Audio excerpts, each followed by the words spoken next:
Hello everyone, and welcome back to Final Fantasy XIV. So, we are pretty close to 50. We just need another dungeon or two, and then we'll be a level 50 White Mage. At that point, we'll do our class quest, and then I think we have time for a big chunk of MSQ. We finished Crystal Tower, so there's nothing holding us back anymore. We can, I don't know, we'll keep pushing. Let's go ahead and get our dungeon out of the way. It's even healer Q. So this is a random. We have been queuing up for the higher level dungeons because they're better XP. But this could just be anything. It's a Freet. I haven't healed one of these before.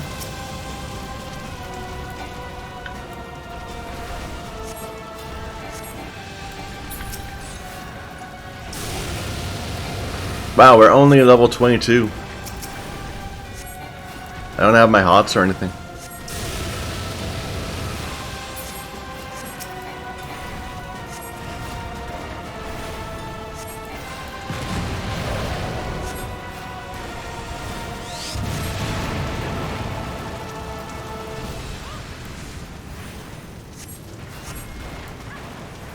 Nail.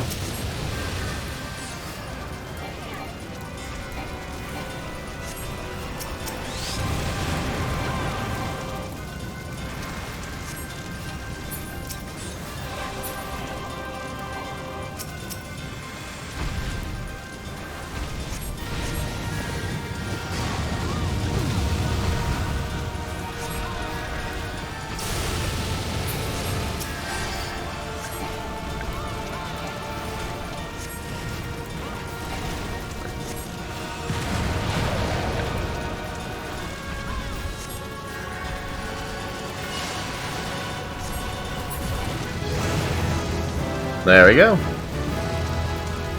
Action learned rescue. That's the yank. Let's not play around with that yet.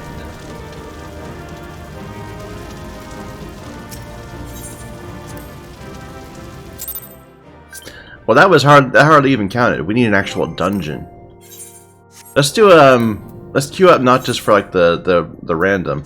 Let's queue up for the Aurum Vale. We've only done that like once.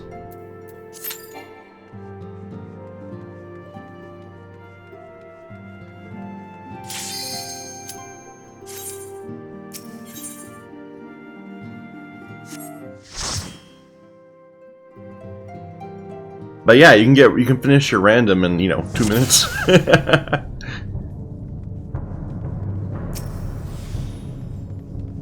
Tank stance, dude. There you go.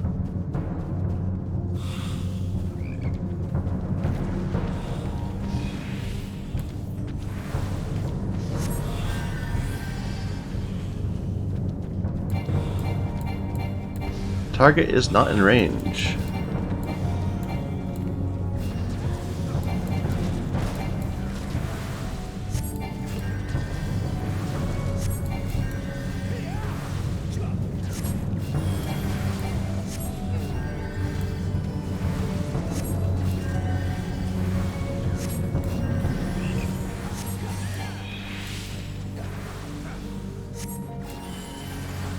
Almost lost that tank.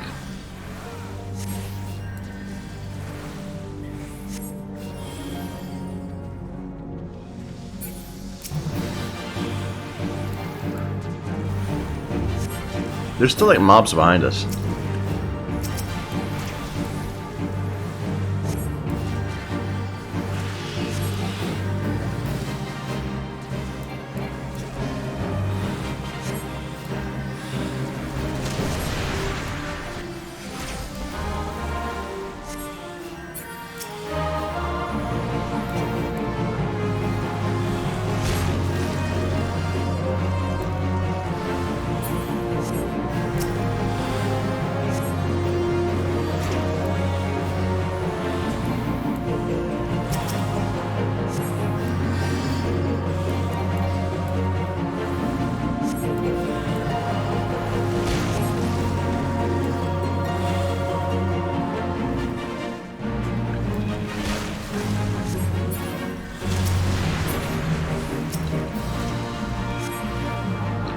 I'm gonna die.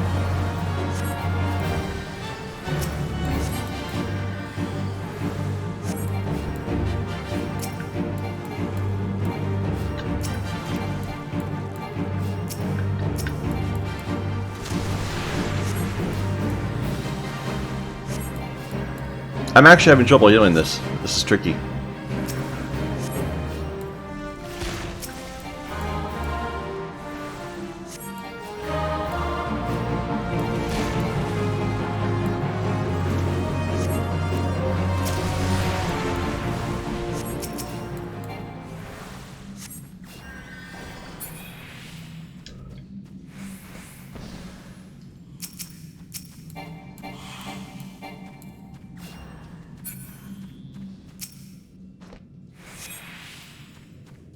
Ah! Everyone's so far ahead of me.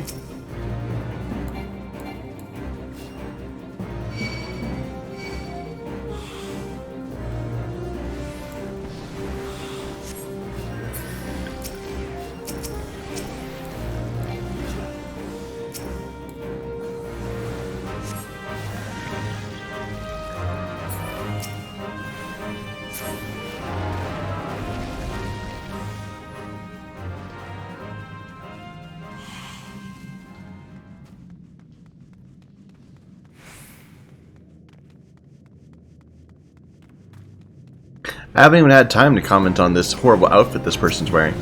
Just because I'm so busy trying to get this heals.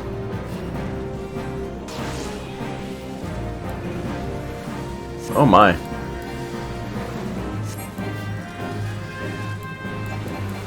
I'm losing ya.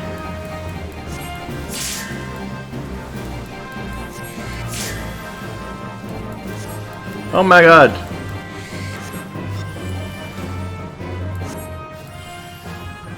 That's terrifying.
Oof! This is actually okay. This has been a really tricky dungeon to heal. I'm having trouble. I'm amazed we didn't lose the tank at that point. And I need to get this on my bar, my speed up on my bar, because I'm just falling behind all the time.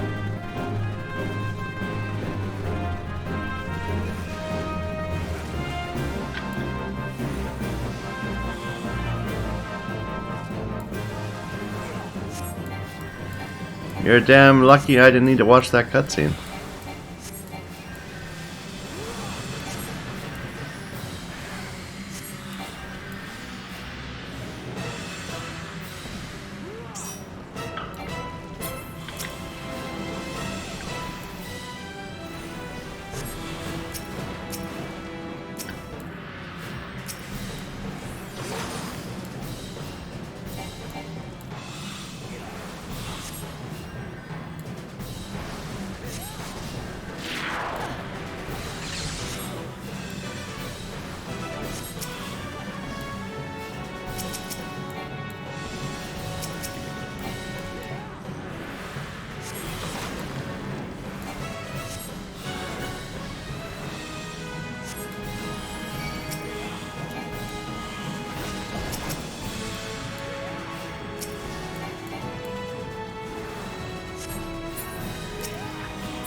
You don't want to be standing there, man.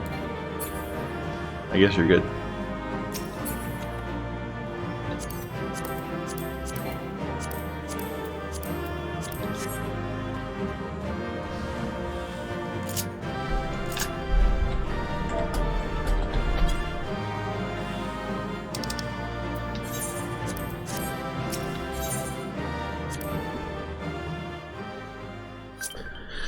Oof! That was a scary one. Oh, did not even get us to the end. I think we'll do a random rather than trying to do one of those again.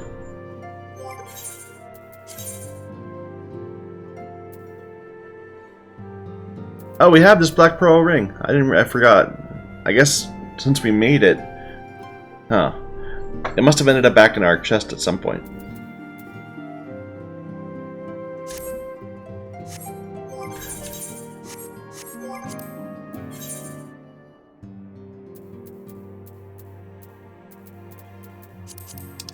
Let's just do a random one. Any random one will get us there, I'm sure. Oops. Hopefully not another Aurum Veil.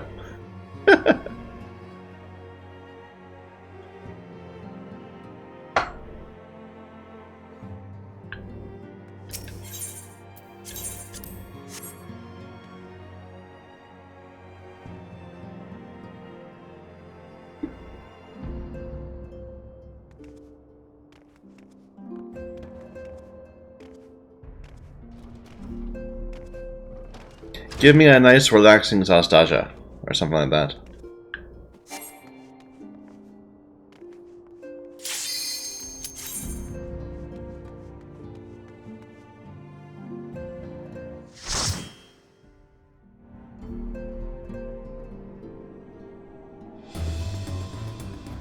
I've only done this like once.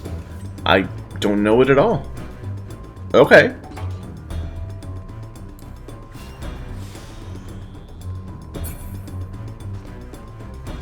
apparently we're doing some tricksiness right here.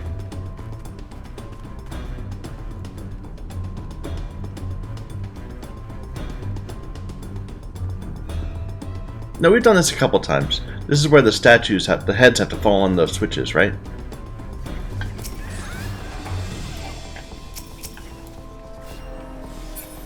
But it's not one that I know very well.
Yeah, there's like these different things. You don't need them all.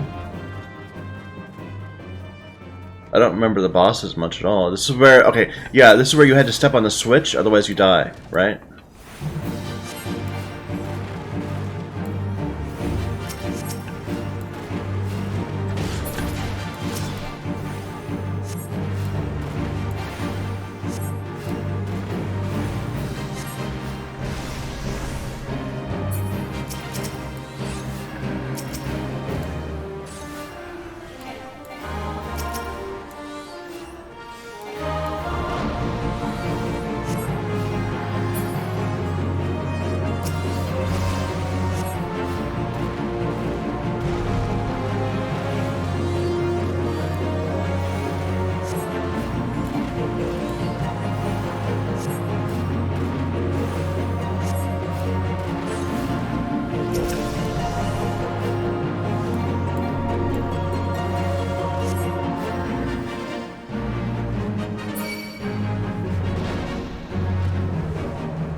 Oh, we got a bit of a lag spike there.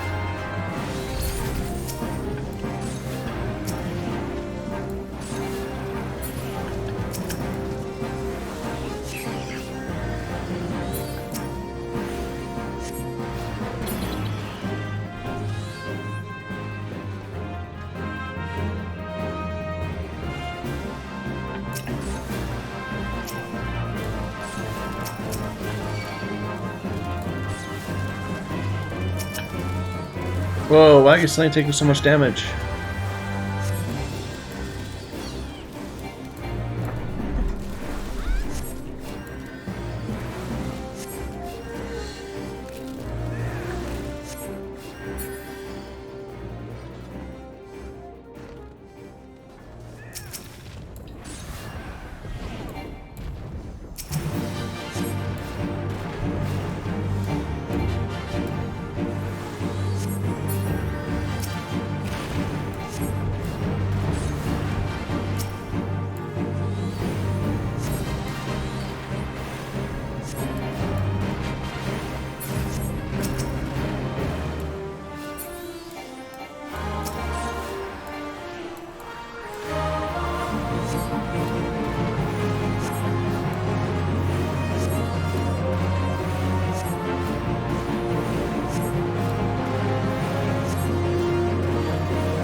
There's always one. Like, it seems like almost every single dungeon I do, there's always one female character that's wearing, like, nothing. Like, I think this one has tattoos.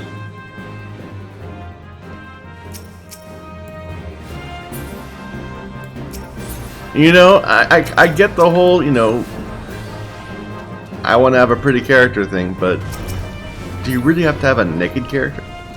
Why don't you have a pretty dress or something?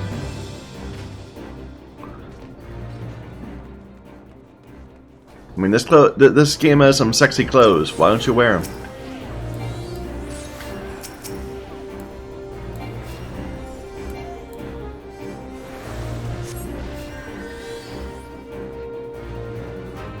Nope, you missed it. And her name is Brain Fondler. Well.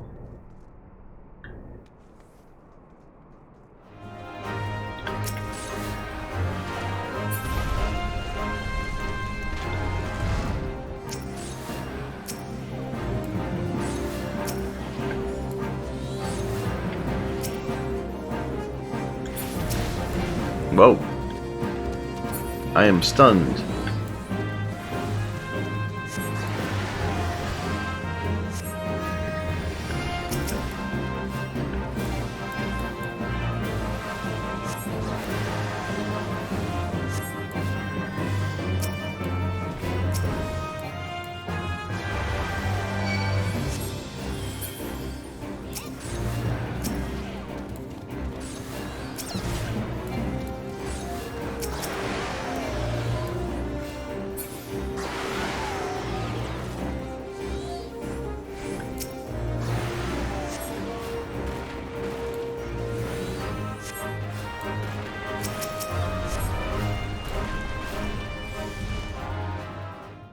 I'm guessing that's what happens when you do the wrong one.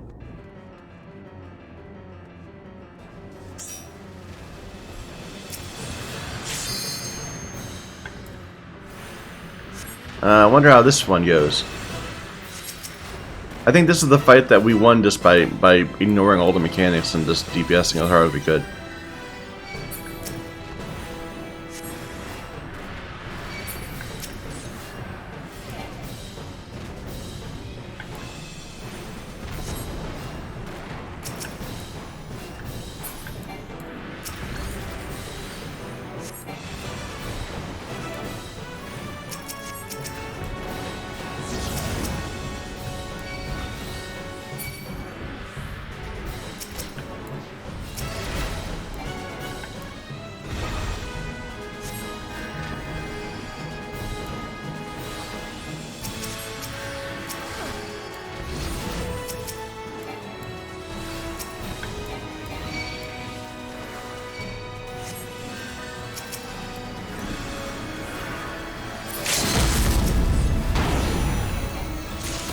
Worked this time too.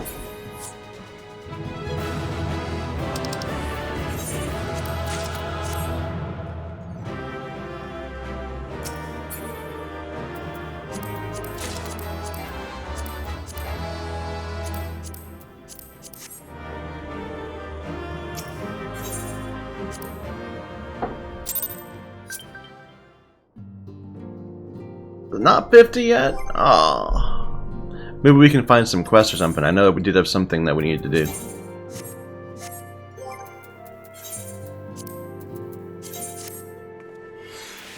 I should really meld our gear. I've been putting it off because we go through it so quickly. And I'm sure we will again. But I think we are falling behind in stats. And that's why we're having some troubles. I have a quest, don't I? Who was that man in black?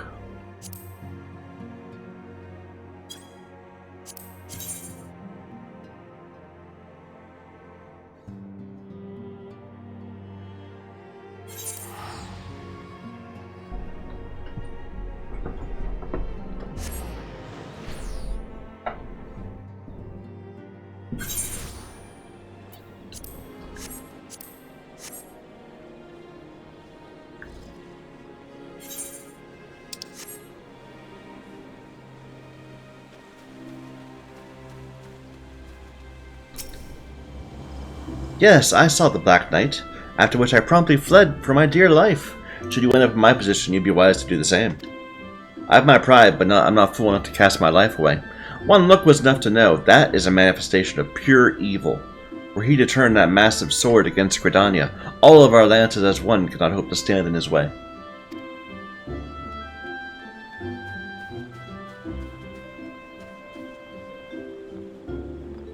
Not with that negative attitude.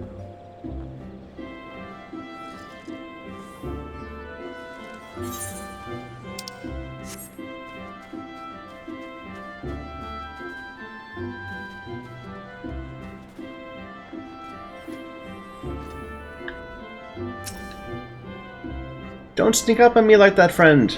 Forgive me, ever since espying a glimpse of that ghastly horseman, my heart won't stop racing. I knew the elementals would punish us sooner or later for daring to disobey their will. This is surely a sign of sinister happenings to come.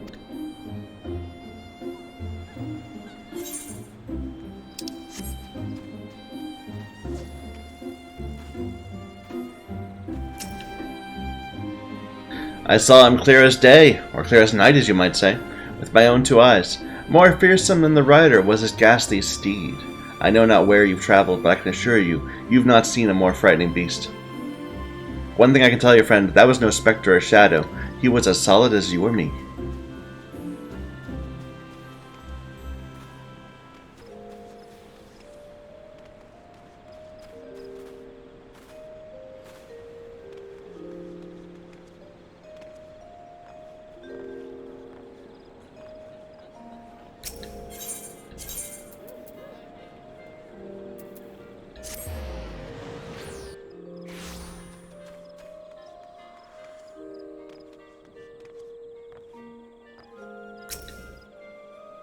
The Ghost Knight. I saw him, clad from head to toe in armor that seemed forged from shadow itself, galloping through the shroud atop his hellsborn steed. Mark my words, the trees themselves were quivering in fear that night. I have not slept a wink since I returned. Oh! To Lewin. He was right here.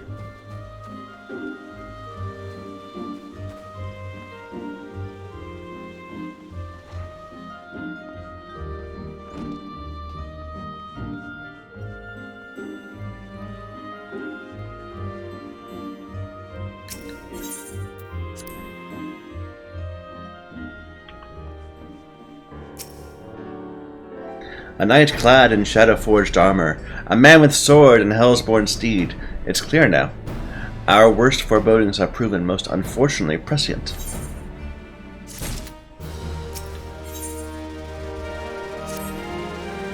A ghostly knight atop his baleful steed. It's as I feared. The rumors bear a most inauspicious resemblance to the references in ancient scripture describing Odin, the dark divinity. It's my suspicion the dark horseman of rumor is indeed Odin, and that this malevolent presence is a primal. Before the god's quiver takes action, I would seek the counsel of one versed in the holy writings. Make for Quarry Mill and seek out Brother O. Ap Pacey. I would know what he knows. And be swift. If Odin is truly come to the shroud, time is not on our side.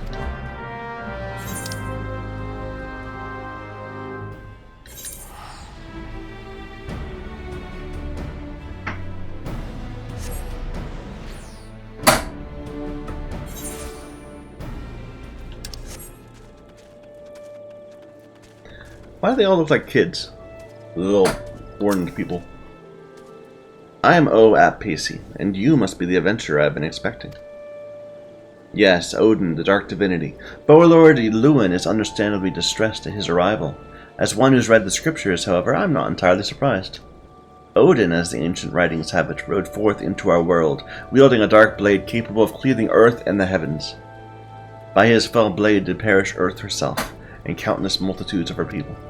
At long last, a great hero of a log did rise to do battle with the dark god. Odin was slain, and his spirit sealed within a forest spring. For years, this was thought to be a mere wives' tale, a ghost story told by mothers to frighten their young ones, but recent archaeological studies at Allegan ruins have unearthed damning evidence to the contrary. And now, these rumors. The scriptures claim the dark divinity slumbers in Earth's fount, deep in the heart of the shroud, where the power of a crystal confines him. I have ventured into the forest and seen the crystal with my own eyes, but this was many years ago. It's entirely within the realm of possibility that something has gone terribly awry, and the fetters of crystal confine the dark divinity no longer. I would send you to Earth's Fount to investigate the matter, but be forewarned, your path will not be an easy one. Should evil spirits stand in your way, this water of cleansing will avail you.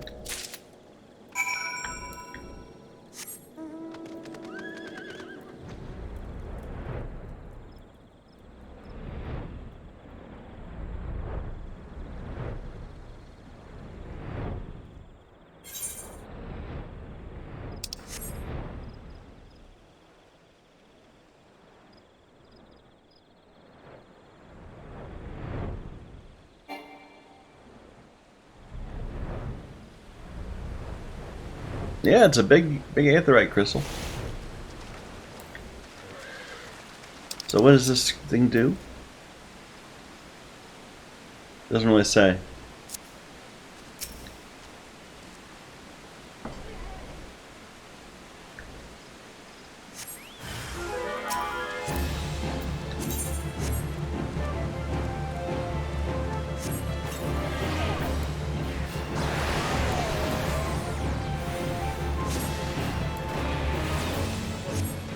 The last of the Alligans?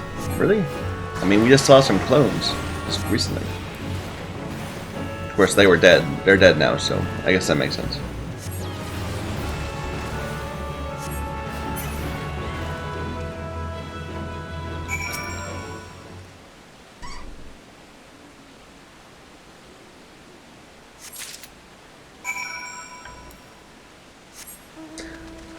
The Sundered Binding Stone.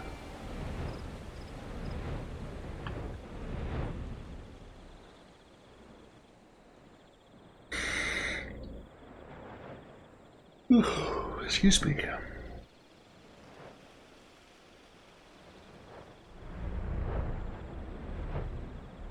Gridania is the worst place to fly around, I have to say. You can't see very much because of all the trees. The crystalline jail that held the dark divinity in check, were you able to ascertain what became of it? Magical energy still remains in the stone, though its powers have grown dim. Behold how the stone has been cleaved clear in twain by Odin's fell blade, there can be no doubt.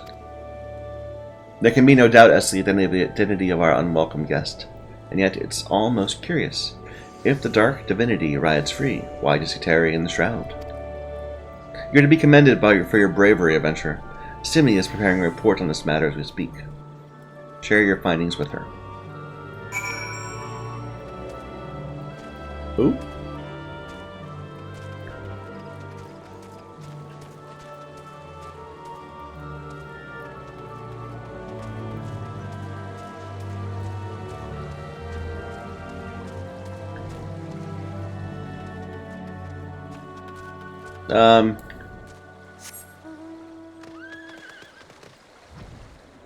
There we are.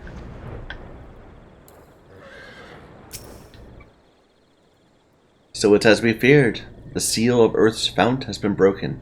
The dark divinity rides again. I must draft a report immediately.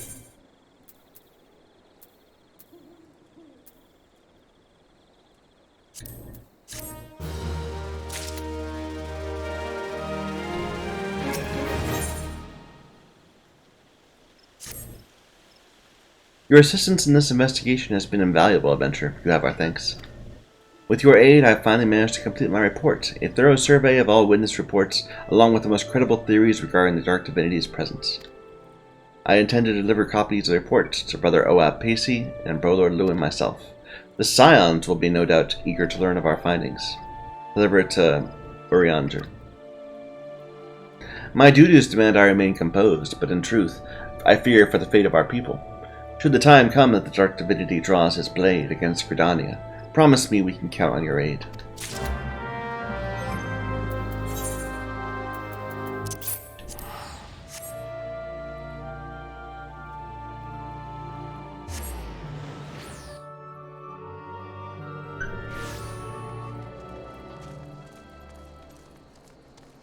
Oh, let's do a guild test. Our daily guild test. I always forget.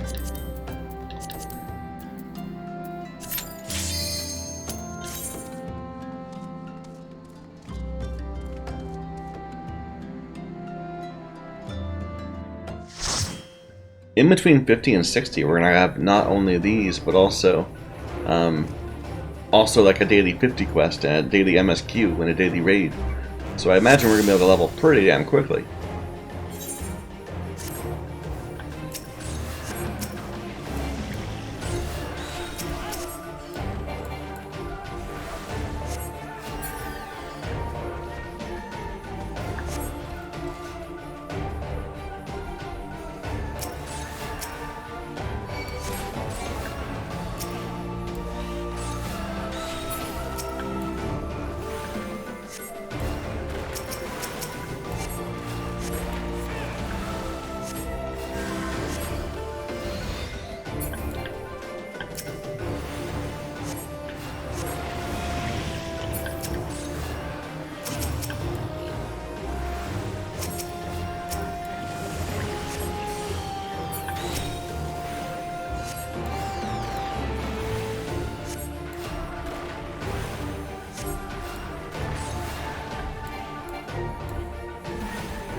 There we go.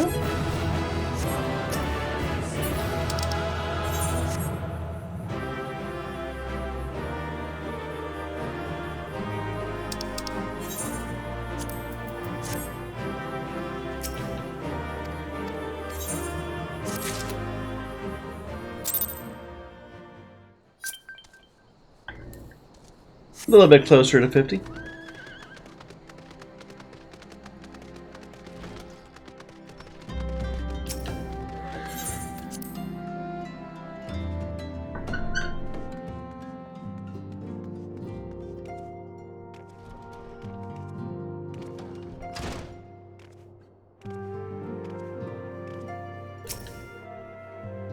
I am most heartened by thy safe return. Wert thou able to cast light on the shadows that haunt the shroud? So it's true. Having awakened from nigh eternal slumber, the dark divinity now rides free in the shroud. Whilst you were afield, I immersed myself in the scriptures. The more I scoured the words, the more I did realize the writings draw heavily upon Allegan historical chronicles. History is quite a fascinating beast, is it not? One nation's glory is another's suffering. One nation's great hero, another's most abhorrent villain. I mean not to speak in platitudes, only to say that there is never but a single side to any story, even a story that's presented as historical fact.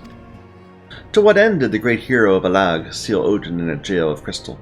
What impels the dark divinity to ride once again? Cast thine light on the shadows of history, friend, and we might be delivered from the darkness.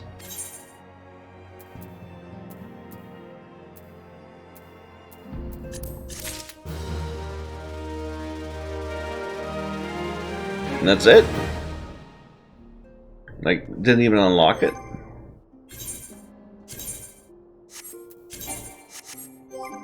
Like, I expected to say, a new duty is available.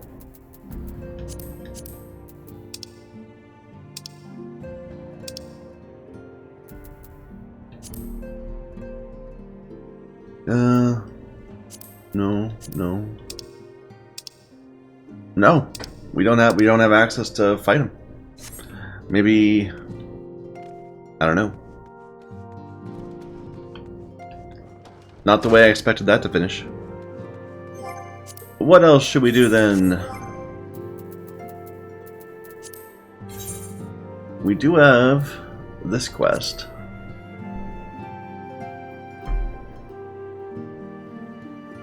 But it's so low level. I think we'll leave that for someone else.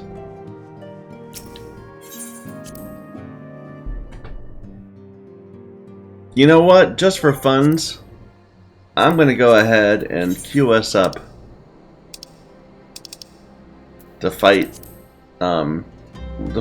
what's his name? Titan. Because we've only done it once, and only as part of that one, the MSQ. Like, why do we keep on getting Afreet and Sastasha again, and never Titan? I haven't fought Garuda ever again either.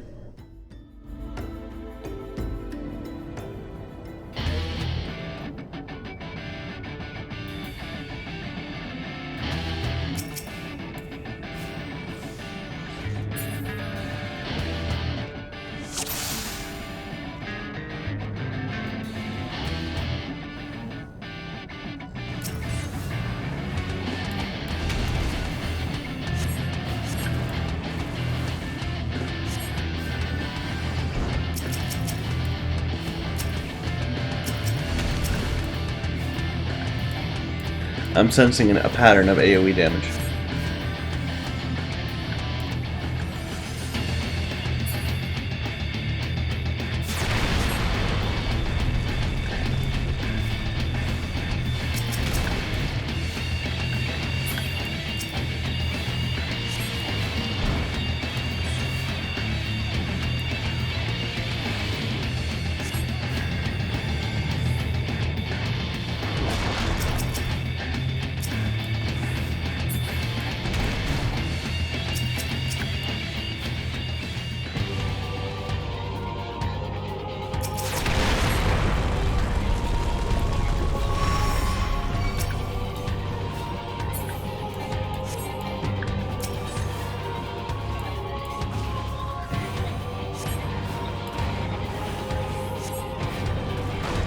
Where are you?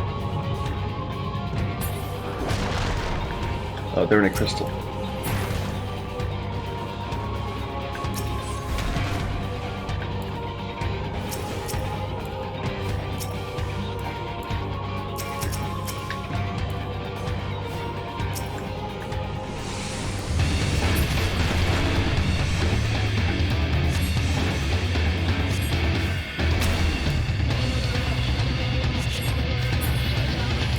Like, I barely even remember this fight. We've seen it so little.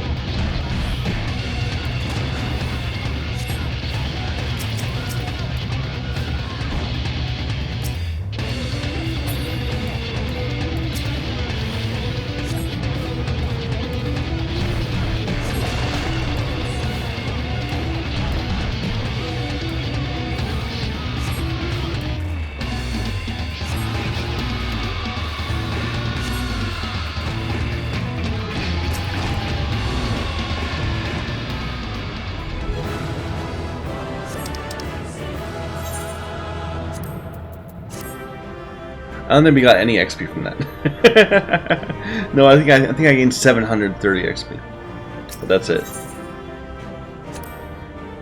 Oh well. We saw the fight again.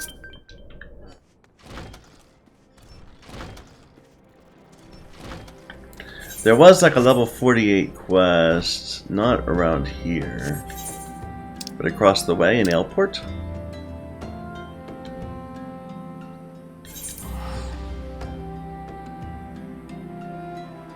I know I could just run in a dungeon, but if we can clear some stuff up, like right before level 50, I'm happy to do that.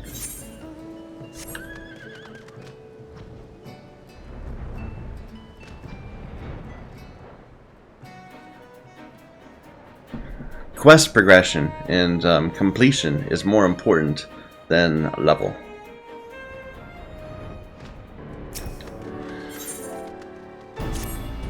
I won't waste your time with niceties. As we speak, a ship is bound for Aleport, where it will reprovision. The ship carries precious freight, crystals from the Isle of Umbra, which is set to consign to Maelstrom couriers. Loose lips have let fishbacks gain the wind of the plan. Were those crystals to fall in the Sahagan hands, it would bring them that much closer to reawakening Leviathan, a contingency we can ill abide. See to the safety of the crystals.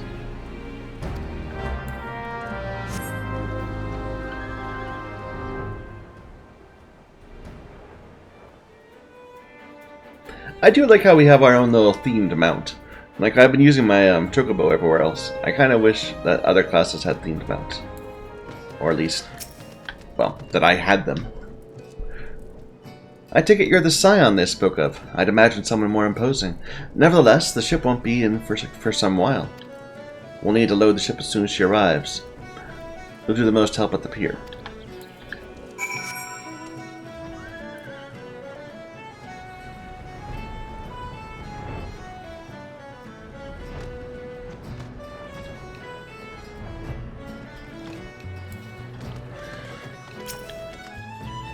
In just 2 hours, where are you supposed to be? They hired an adventurer. No one told me about an adventure.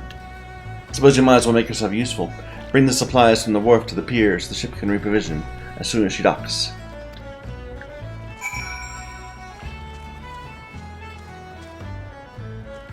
Am I even recording? Yeah, I am.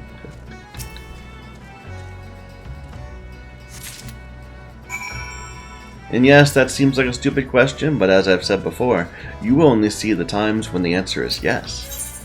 You don't realize how often the answer is no.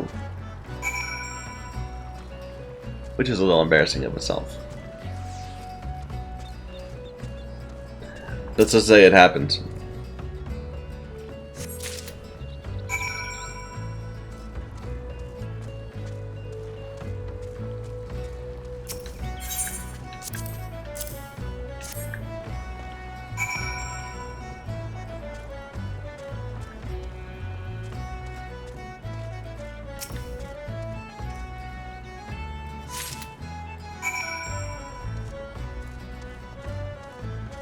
Riveting gameplay, yes?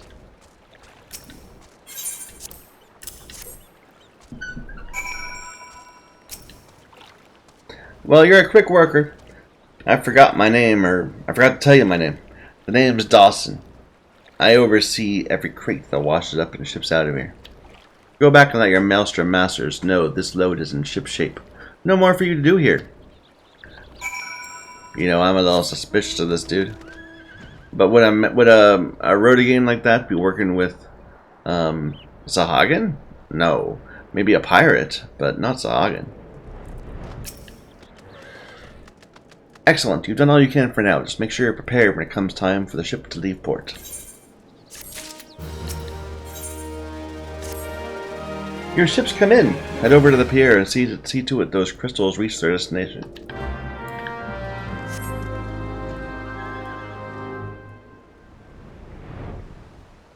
And there genuinely is a ship. Oh no, that was already there. No, yeah, there genuinely is a ship there now.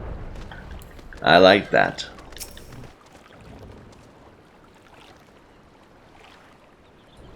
She's all restocked and ready to go. Hop aboard, if you think that's best. Help! Serpent Reavers at the gates.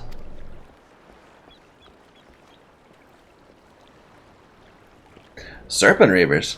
Those traitorous Horsens! Whatever in Eorzea could they possibly be doing here? I cut bait with my cargo to escape with my life, but they're still out there.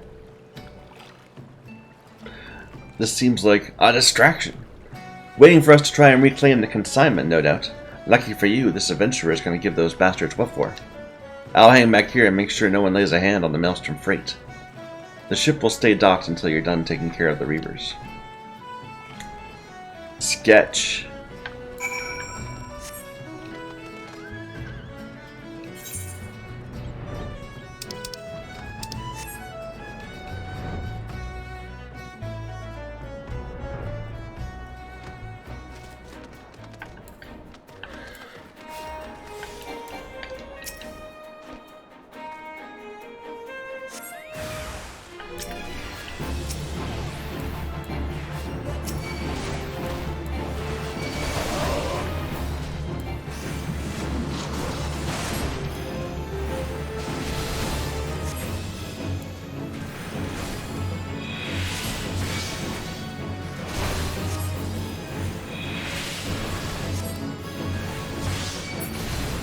It's not that practical, but it's fun.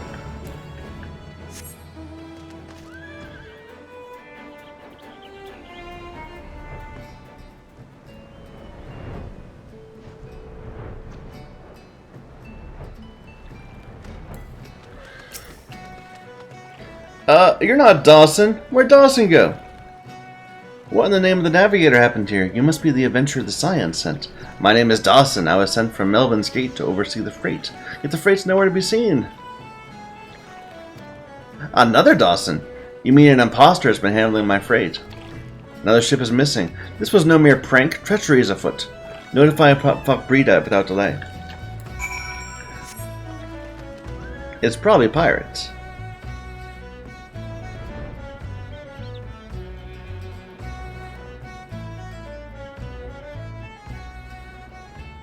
See, you can fly in Lanoskia, and you can see you have all these great views. You can see the distances. Gridania, everything looks more like this, except for less clear. Word of our folly has beaten you to me. So consumed were we with the dangers of the Sahagan at sea, we left ourselves open on land. Though this scalawaggery took place on shore, I haven't any doubt 'twas the Reaver's doing. We pieced together the identity of our fraudulent freight-bearer, the dread pirate Drisnagi. It's only fitting that the silver-tongued snake calls the serpent's tongue home. The Sahagan we were prepared for, but not the serpent ravers. We steeled ourselves against the danger on the horizon, only to fall to the danger at our very feet.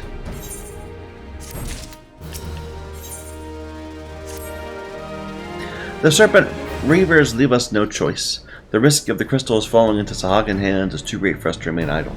It comes time to act. So many are the crystals that we have no means of recovering them. We can only hope to destroy them. While losing the crystals is regrettable, we have more to lose should Leviathan be summoned.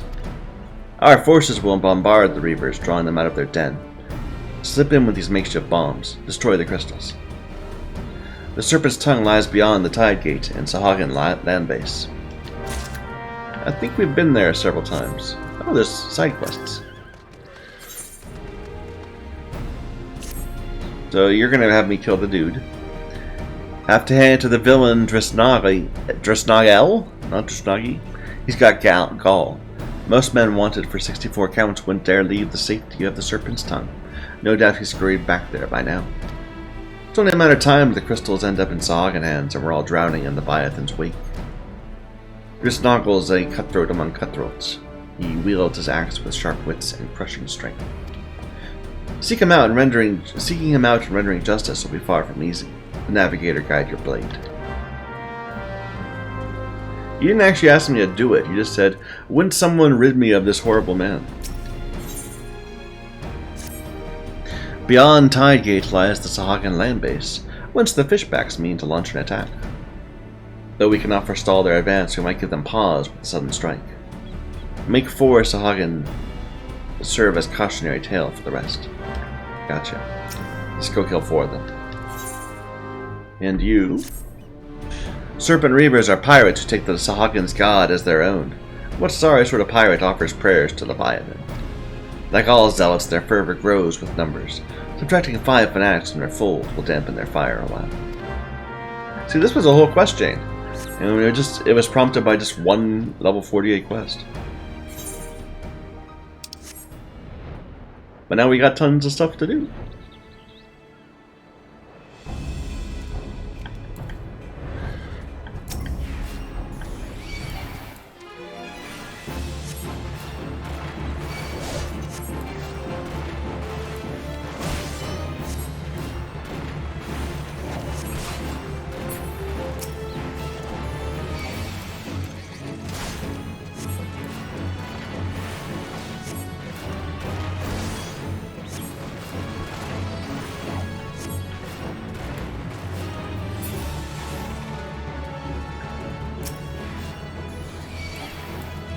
I like the new arrow. I mean, just the visuals a little cleaner, a little more full than the old arrow. I think that's my impression.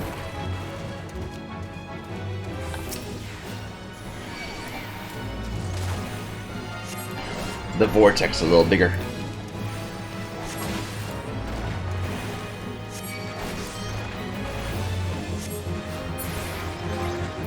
Which reminds me, I should be eating or drinking apple juice.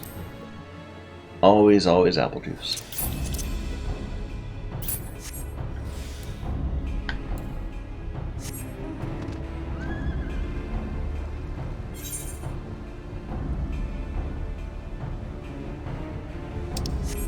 We've been out here several times now. On this class, even. But that's okay. This fate's always up.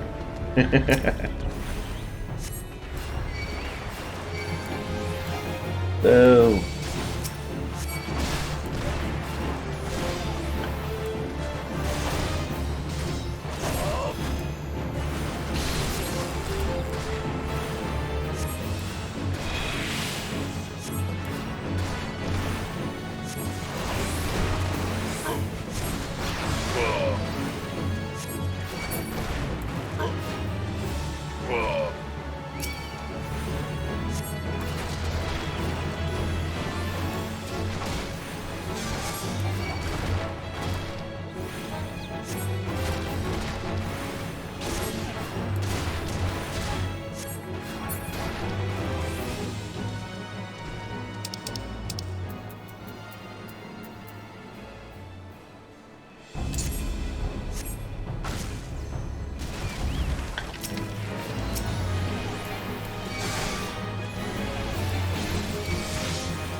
This is the dude, probably?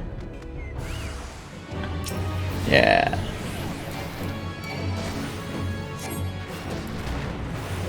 Hi there, Dawson.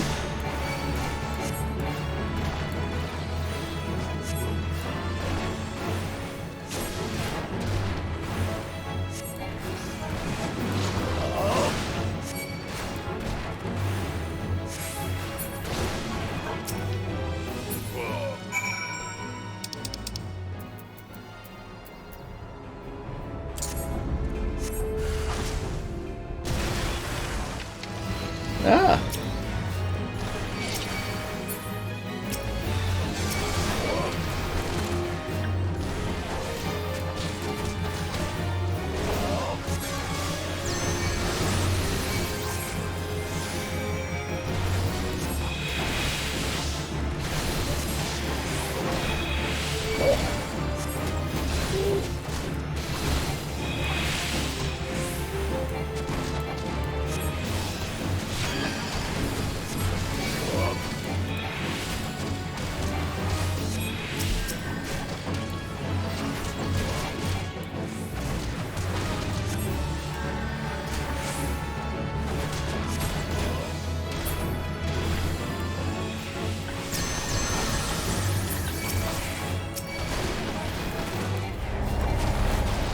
Yeah, I know. Ah. I can't seem to target this dude.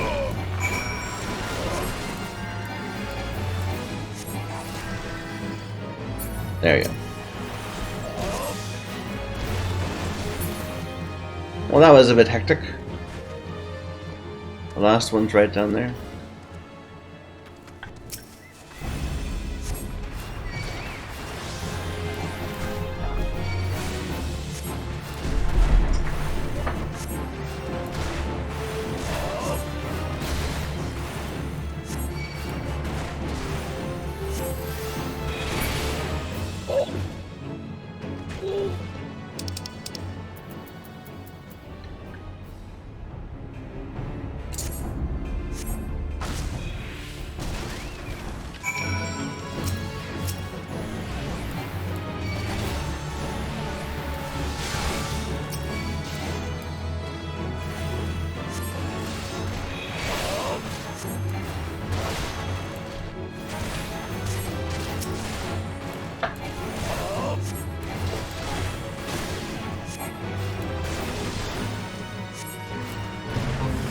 No! Get up, get up, get up, get up. Go, go, go, go. There we go. Spawning that many enemies. See, this thing is always up. It just continually is a fate going, even if you fail it over and over again, it seems. Okay. We'll go through the tunnels.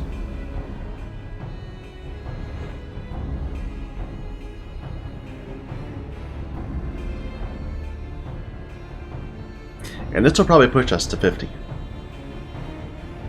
My expectation is, at least.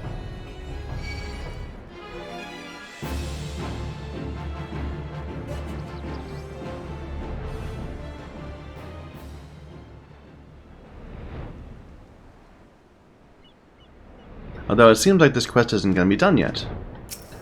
That one. So I guess it doesn't have the green check mark yet.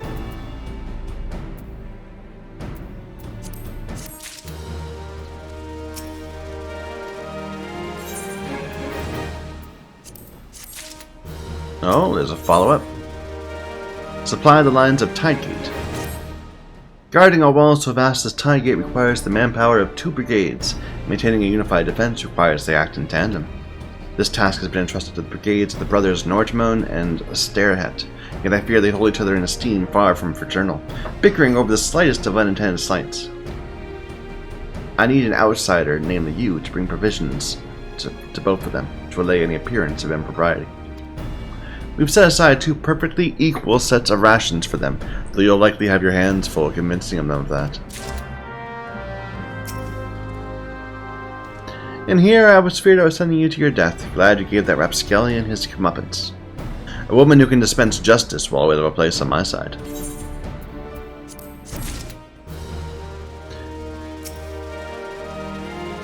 Our triumphant hero returns, and I imagine it'll be some time before Serpent Reavers and Sahagin rear their ugly heads again.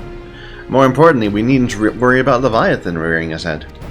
The Maelstrom and all of limbs of the Mensa owe you a debt of gratitude. Send my regards to Radolf.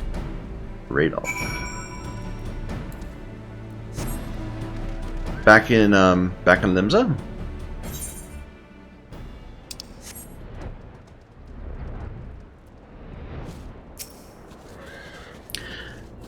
I'm Nortman, adventurer. What business have you here? Here is 1/2 of perfectly divided rations.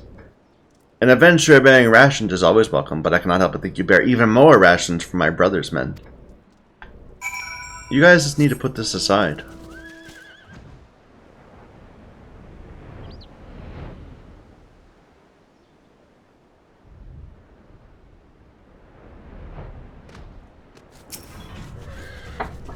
If you come looking for a Starret, you found him. Now what of it?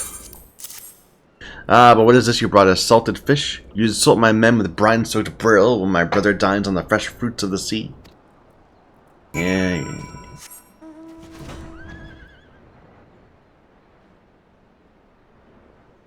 There's just no pleasing some people.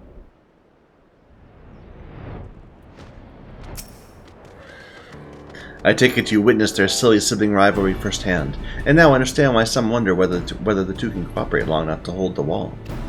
Nothing unites like a common enemy, and I have no doubt the brothers will set aside their petty differences when faced with a greater danger.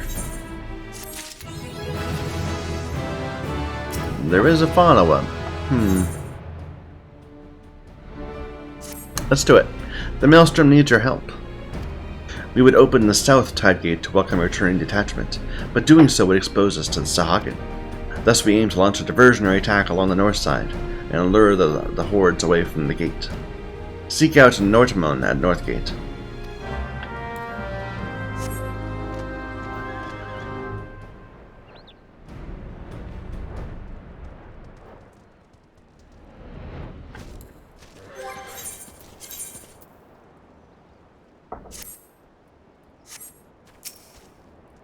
So you've come to help bail my beleaguered brother out from under trouble's foot once more. Very well, all you need to do is slay a pair of skittish little sea slugs. That ought to summon a lot of them.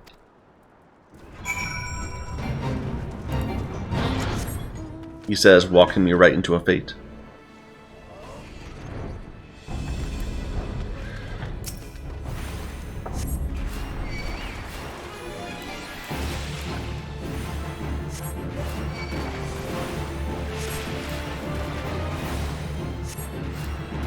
Oh, we gained a new ability. What is this?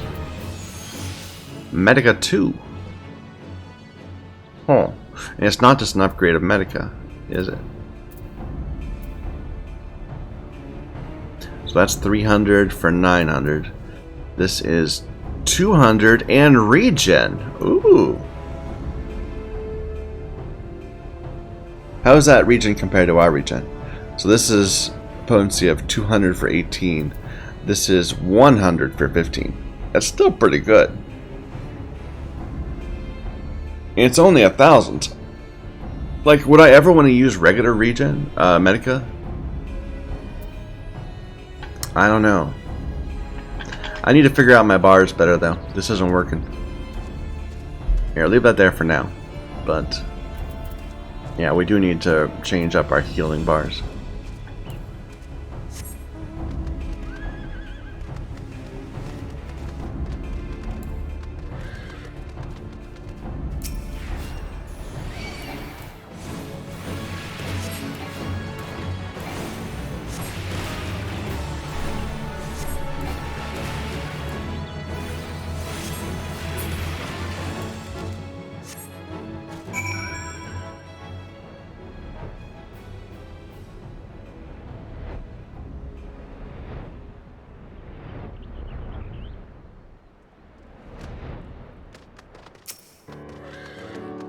Sure as rain, our subtle stratagem drew the southerly sea sods away from the open gates.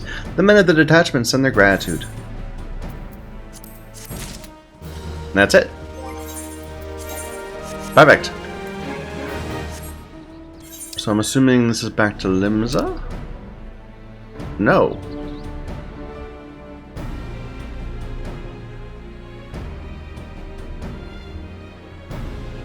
It's back to... Okay.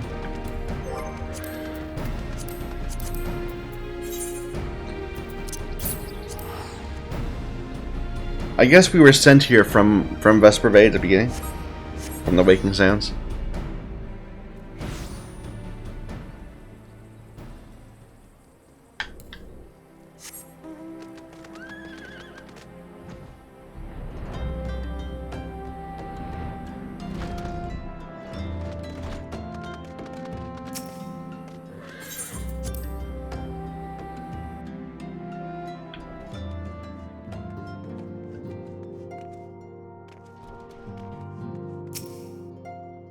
Good of you to return. Tales of your deeds precede you.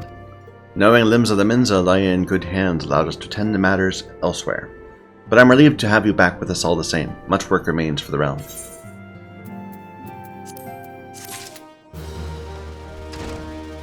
Alright. So we're level 50 now, but before we go and do the MSQ, I do want to get our level 50 quest out of the way. We need to quiet the big tree.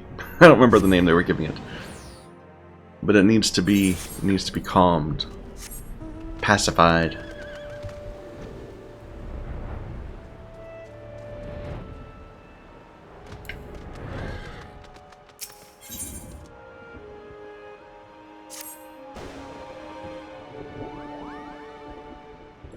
Forgive me, Ye. Brother and I have considered every possibility and attempted every incantation at our disposal, but I fear the task of completing the enchantment has proven beyond our abilities.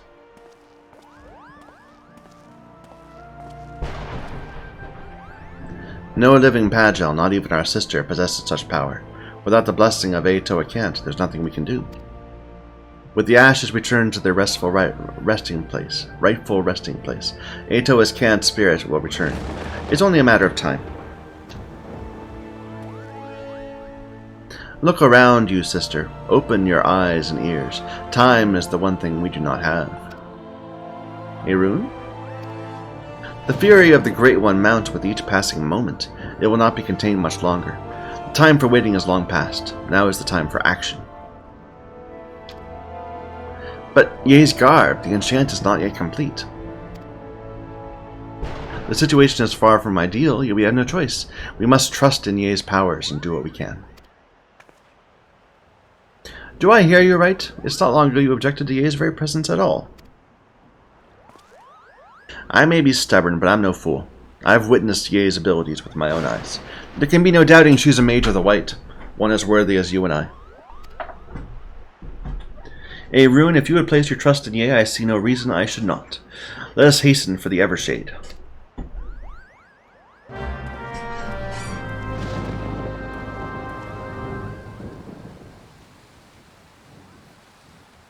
Oops.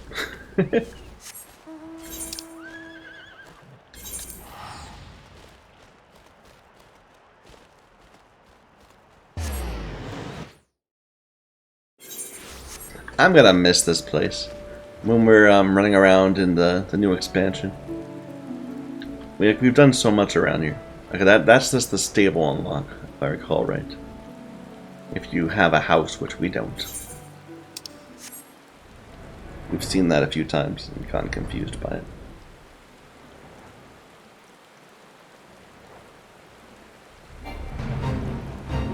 No, this is it. It's a big tree.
The Great One's rage is too strong. I cannot reach him.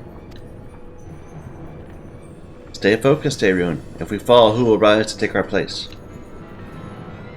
But sister, the forest itself turns against us. If we can only reach the Great One, his minions will relent. Cast away your worries and focus your mind on the ritual. No, yay!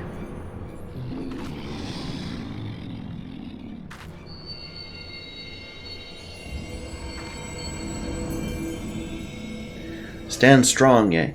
Are you going to let some overgrown shrub ruffle your feathers?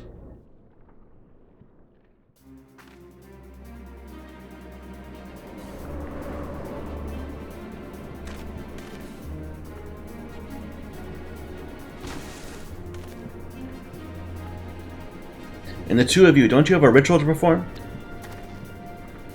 Do my eyes deceive me? This is no time for chit-chat, Reo, Arun, Ye. Focus your energies on the Guardian Tree. We must quell the Great One's fury, dispatch its minions and resume the quieting.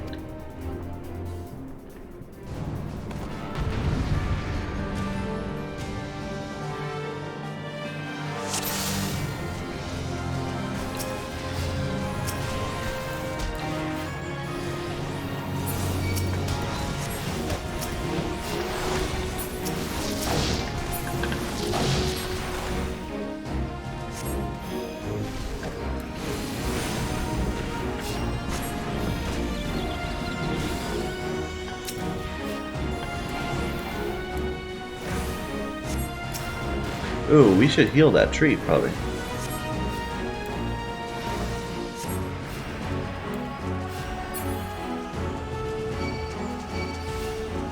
Yeah, heal the Guardian Tree.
I can't even see the tree.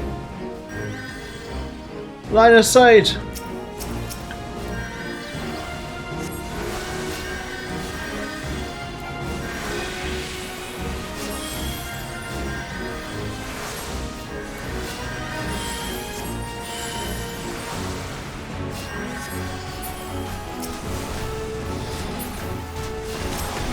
I like this. This is pretty cool.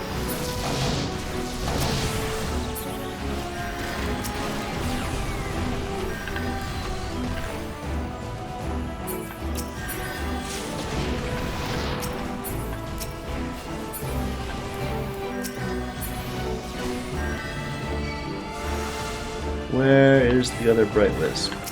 There it is. And there's another one.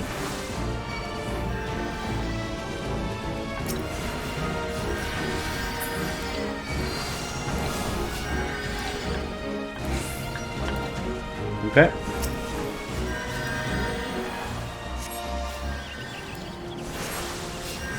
Oh, that's Atoa can't. Sorry.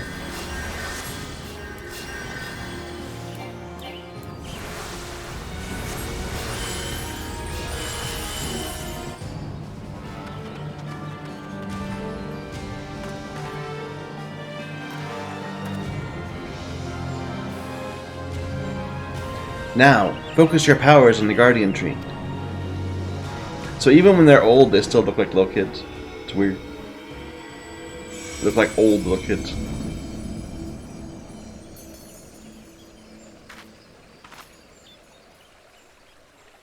Is it over?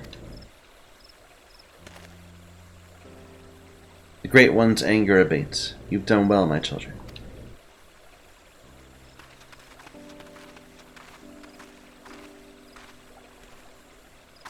Master Atoa, do you truly live? Live? Not as you would define the word. Mayhap in the heart of Ye here, whose strength I borrowed to join you. It's a miracle. It may very well be. Or perhaps the Mother Crystal heard this old soul's wish.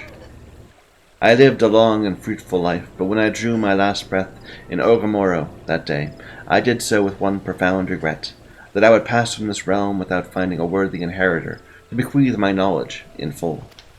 My spirit left my lifeless body to abide in this soul crystal, with the hope that one day would find its way into the hands of my successor.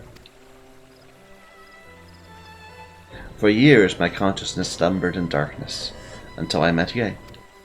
From the moment you took my crystal in hand, I knew, Pajal or no, I had at long last found one to whom I could truly pass my knowledge. Yes, Ye, I knew. Master Atoa.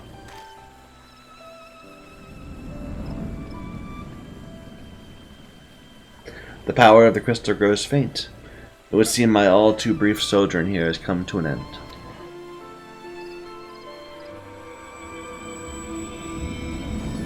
Farewell, Ye of the White.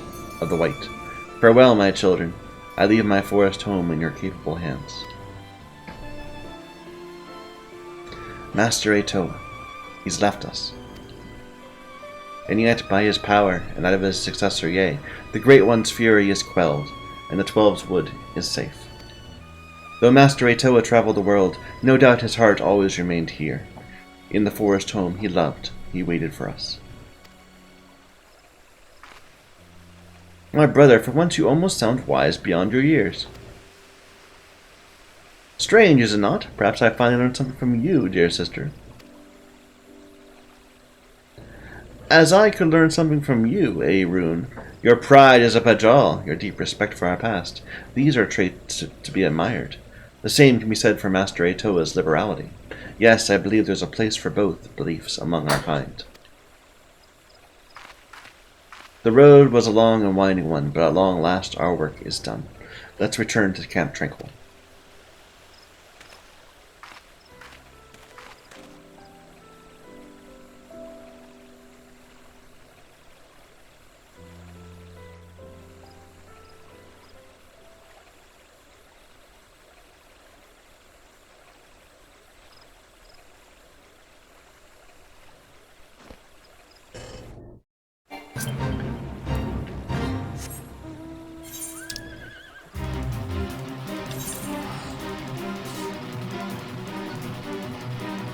I think now it must be time to agitate for political movements. Ray Osena for Elder Seeds here.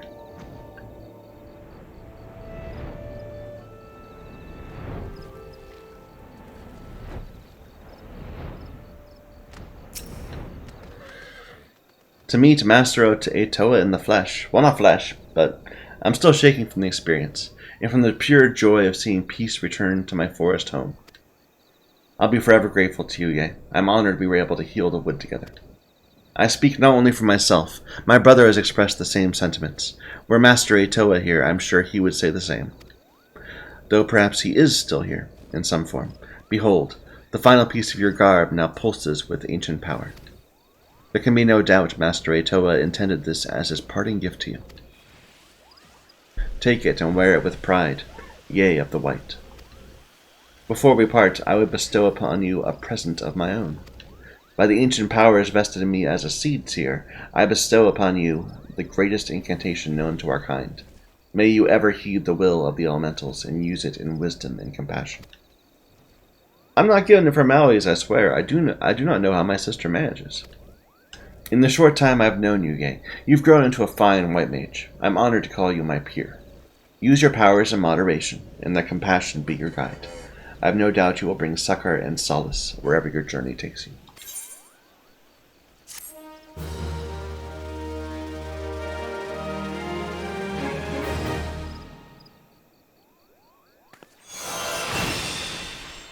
Benediction.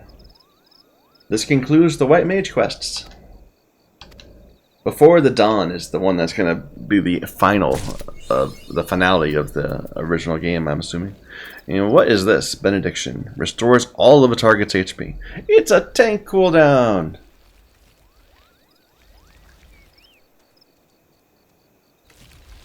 Cool.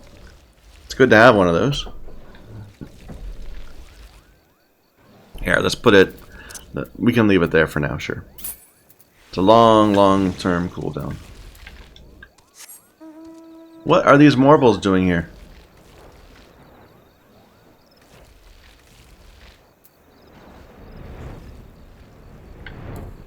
Oh, and of course, they don't want to wear it. This warlock's robe is better.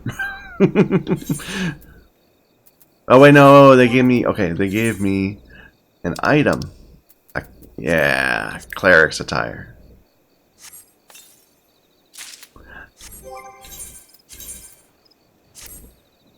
There, now we're white magey. Our gloves are not white magey, but everything else is white magey, right? No, our boots are not white magey also. We're wearing Scylla's stuff.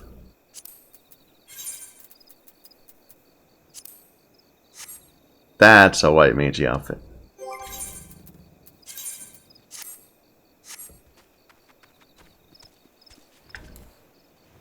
Well, good deal. I guess MSQ. Finally. I think it's been like 12, 15 hours since we last talked to Menphilia. There was the whole Crystal Tower chain, and then we leveled up. Did we level up 2 classes? No, we just kind of stole Samurai at the end. Alright. Well, there's a whole bunch more to do. But for now, hey Tataru!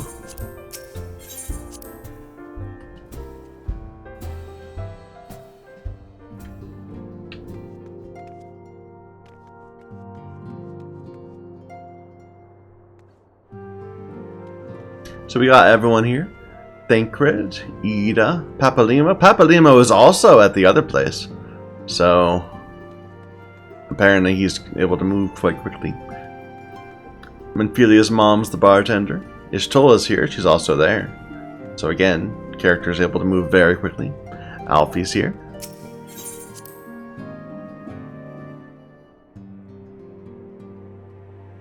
So who wasn't? Urianger isn't, so he's still just stuck in Waking Sands. And this is a very similar looking office to your old office, but it's a bit bigger.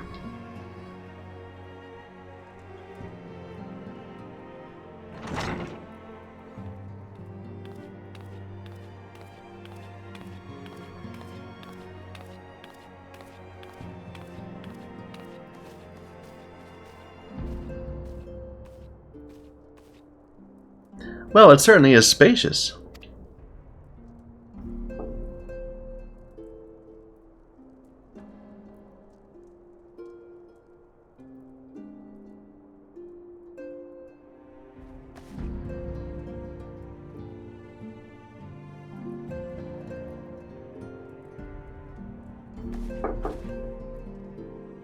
Today marks a new beginning for the Scions of the Seventh Dawn. For today we declare our independence. We shall henceforth be beholden to no nation, but serve all of Eorzea's people, proudly and openly. But this does not mean we will sever our ties to the Eorzean alliance. On the contrary, the antecedents and I shall endeavor to strengthen them. Rest assured that we will not permit political considerations to influence our decisions. Our identity remains unchanged, as does our cause. We are the Scions of the Seventh Dawn, our single purpose to safeguard the future of Eorzea.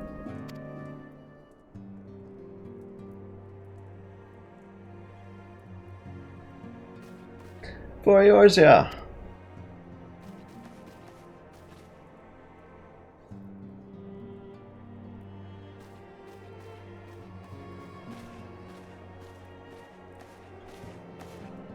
A moment of your time.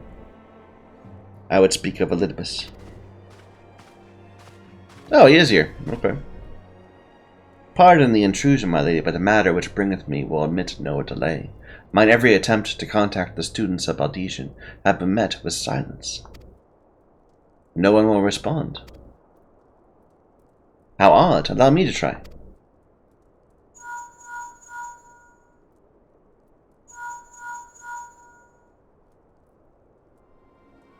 No response. Surely they'd not ignore us. They've never yet, my lady. I fear we must assume the worst. No, I'll not believe it. An outpost, perhaps, but not their headquarters. Their wards are beyond circumvention. Had they come under attack, they would most certainly have raised the alarm. None could penetrate their sanctum unnoticed. But for those who lack the gift and the knowledge both, oh no.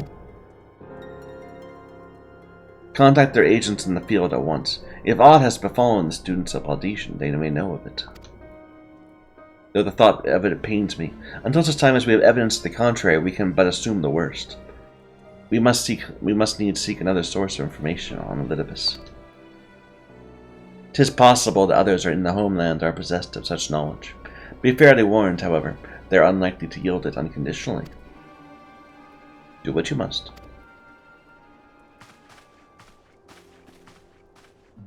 Another unforeseen and unwelcome development. What could be next, I wonder?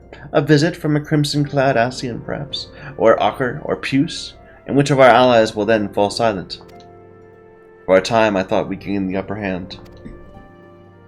When you shattered the crystal of darkness and cast out La Habre, I dared hope we found a way to rid ourselves of the Ascian menace. But I was wrong. He endures and may yet return.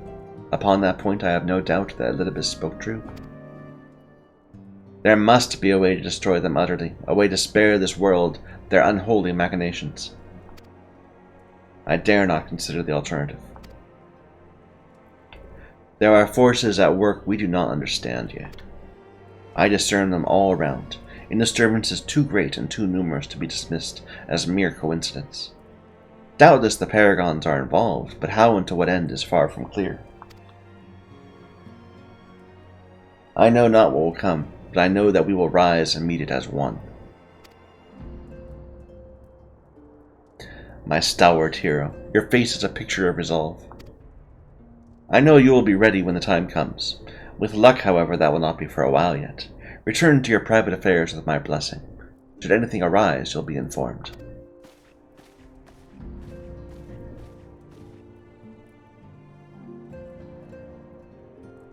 Rill, where are you? Someone from the Baldesian people?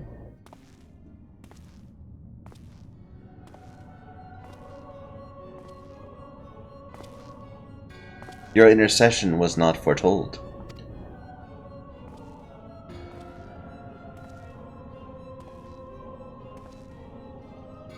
You object? We question. Our plans are in motion, your intentions unclear. They survived the 7th Ardor and are stronger now in the gift. Does that not intrigue you?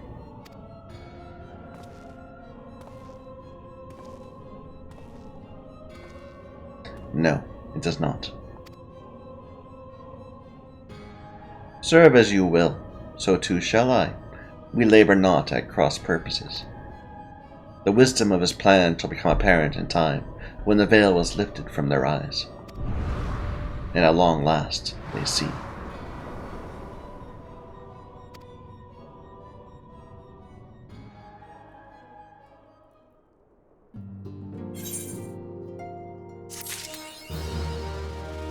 Alright, so I think I cut at a bad time. I think that was probably supposed to be the final quest turn-in of the previous part, the one where we killed Good King Mog. They kind of fit. But when I got here, they told me to go do Crystal Tower, so there was kind of a delay. But I'm assuming that this now is then the next content patch. And we're going to be getting level 90 gear from it, okay?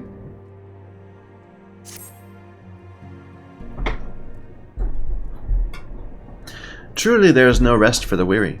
Scarce had I begun to make myself at home when I received a request for assistance from Imagina and Sons Mineral Concern. It would appear their storehouse in Horizon has been target of a series of covert robberies. Minor as this seemed in isolation, occasional discrepancies in the manifest were long dismissed as clerical errors. It was only during the concern's annual audit that a pattern became apparent. Significant quantities of crystals, and only crystals, were missing. I need hardly tell you what that may imply.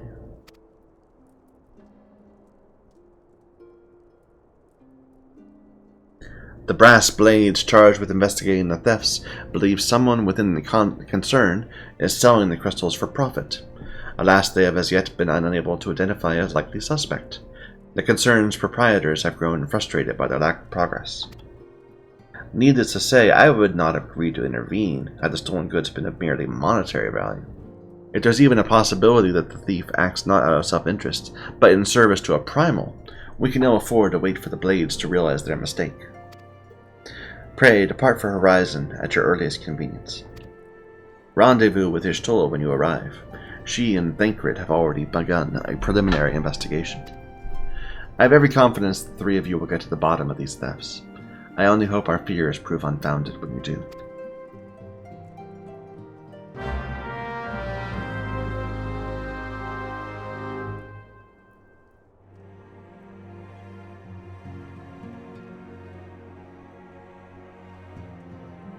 Okay.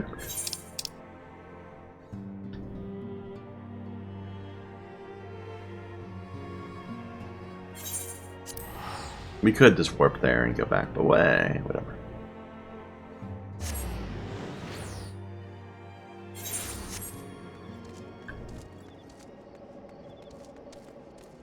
Hello. Haven't done much with you, Y'shtola. Like, you've kind of been in the background for a little bit the entire time. Your assistance is most welcome. Like, we've done a lot of work with Thancred. I've already spoken at length with the brass blades of the Rose, albeit to little avail. It would seem the thieves took great pains to conceal their activities. I could go into further detail, but your time might be better spent in conversation with Fufalupa. He's the officer in charge with leading the investigation, and I would only be repeating that which he related to me. If aught eluded my attention, maybe I will not elude yours.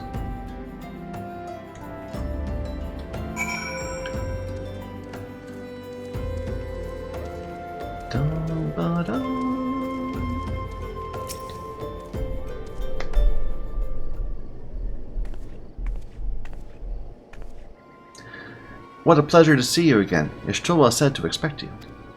Terrible business, these thefts. We've yet to confirm the quantity of crystals stolen, but I dare say it may be greater than. But never mind that. I have news to share. A short while ago, the driver of a heavily laden carriage refused to halt for inspection and broke through one of our checkpoints on the Royal Allegan Sunway. The cart bolted off toward eastern Thanalan, where, thank the gods, I hear that our colleagues were able to apprehend them without further incident. A speeding carriage. That would seem a curious choice for thieves of such proven cunning. Yet the Amaja do have a foothold in eastern Thanalan. And what of their cargo? Did they carry the crystals we seek? We'll be receiving a report any moment now, but I fail to see what else it could. Did you miss me, friends? I'm back, but I fear I come bearing disappointing news. Or on second thought, perhaps it's good news. Thancred, wherever have you been off to? I figured you had everything under control here, so I took a brief excursion to the east to check up on our Amalja friends. And wouldn't you believe it, I happened upon a runaway carriage on the way, and even was able to do my small part to help my friends in the Brass Blades intercept it. In all my years, I've never seen such a prodigious quantity of somnus. The blades were calling it one of the greatest hauls they've ever seen. The stolen crystals were nowhere to be found. Alas, I suppose we have no choice but to resume our search elsewhere. We should reassess our options as well. Come with us, Ye. You see, I like that. So very clearly, they could have sent me on a full quest to go off to East Thanalan, to intercept some carriage, to talk to some dude, to go investigate the site of the carriage, and back again. and then come back to Ishtola. Instead, other people were doing this, you know? We're a team that are making this all happen together. He already did his part. Against all expectations, it would seem the Amalja are innocent of this particular spate of crimes. By all indications, they've yet to replenish the stores of crystals exhausted during their last attempt to summon Efreet. What I can't fathom is why anyone else would go to such lengths to obtain crystals, in such quantities. It could not be that we're dealing with simple thieves. If their motive were profit, why would they limit their trade to crystals? Plainly, we're missing something. While you think about what it might be, I shall inform Orianger of our progress, or lack thereof.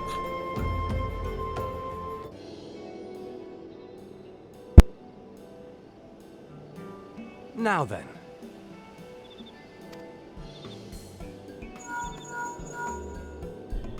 Tis I. The situation may be more complicated than we anticipated.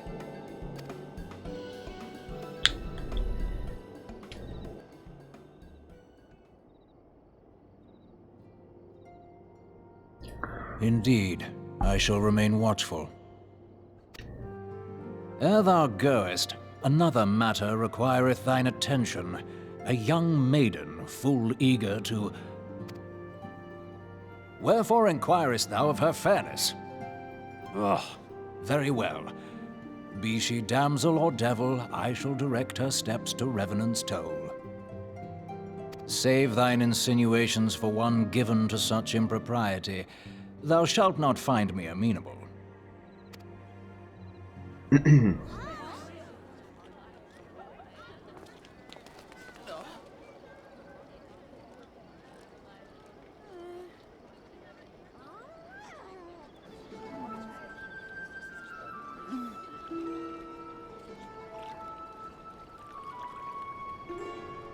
Far across the sea from the land of Domar have we traveled. We seek audience with the ruler of these lands.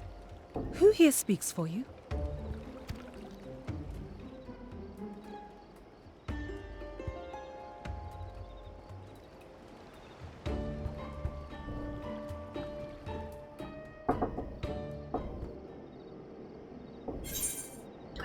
Outsiders have arrived.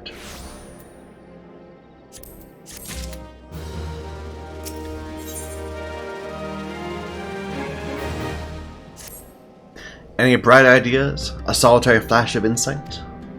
No. Well then, for want of a better suggestion, I say we try picking Fufalupa's brain again.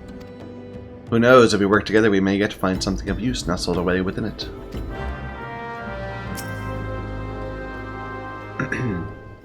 I do like when there's voice acting. It is good to see you return. I've given some thought to the matter, and I have just hit upon a most disturbing possibility. How could I have been so blind? Calm yourself, Fufalupa. What is this disturbing possibility of which you speak? I was contemplating as to how the thieves' activities escaped our notice for so long, and it came to me, what if there's someone among our own ranks conspiring with them? A traitor in our own midst? It would be most unfortunate if your fears proved well-founded, Fufalupa. If, for reasons of security, the concern decided to transfer the remaining crystals stored in Horizon to another location, their plans would be discovered the moment the brass blades were informed. But such a shipment would surely be well guarded. Would thieves as wily as ours risk open confrontation? Mayhap not, but neither would the concern be eager to present them with such an obvious target. They might instead elect to carry out the transfer in secret, to entrust the goods to, let us say, a lone Mikate miner, traveling without escort so as not to attract undue attention. But who? Oh, I see. Yes, the concern may well elect to do that, but to travel with so much cargo would be a strenuous task indeed, and this miner would certainly need to rest upon the way. Mayhap north of the bridge to Hammerley? A fine spot for a rest, would you not agree, eh? Alas, the role of the Mikate miner is taken, so you will lie in wait to the north, and I will do the same to the south. Forgive me, friends, I've received new orders. I must inform my men at once.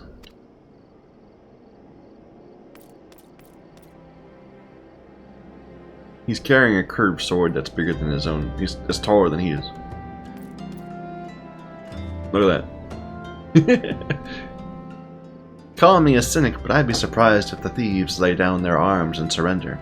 See that you come prepared to offer them some encouragement.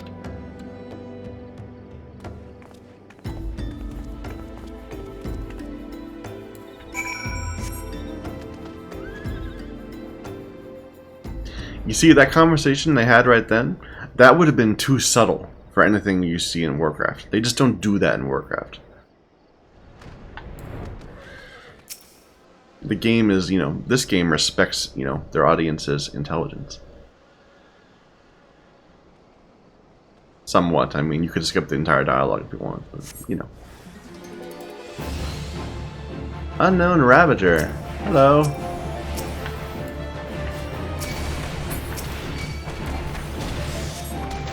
I probably should have summoned my Triplo again. But that's okay, I'll just get punched in the face of it.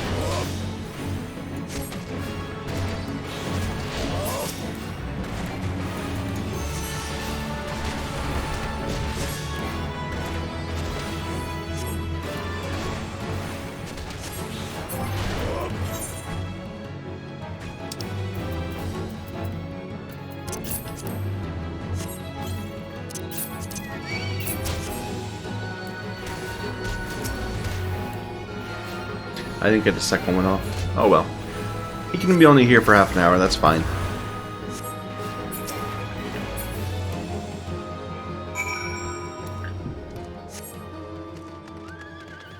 Any luck, Ishtola? Is that our mining outfit?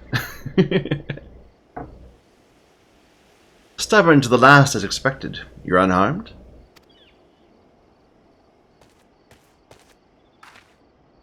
A gang of sea-wolf thieves in Anthanaland, no less. Suppose there's a first time for everything. Sea-wolves, all of them? And all with the same taste in facial tattoos, blue in case you were wondering. Our thieves are a long way from home.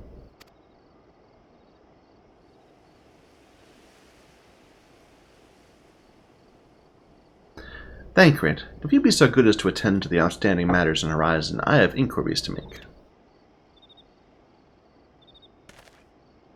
To Horizon, then. Buffalupa will want to hear about your meeting with the thieves.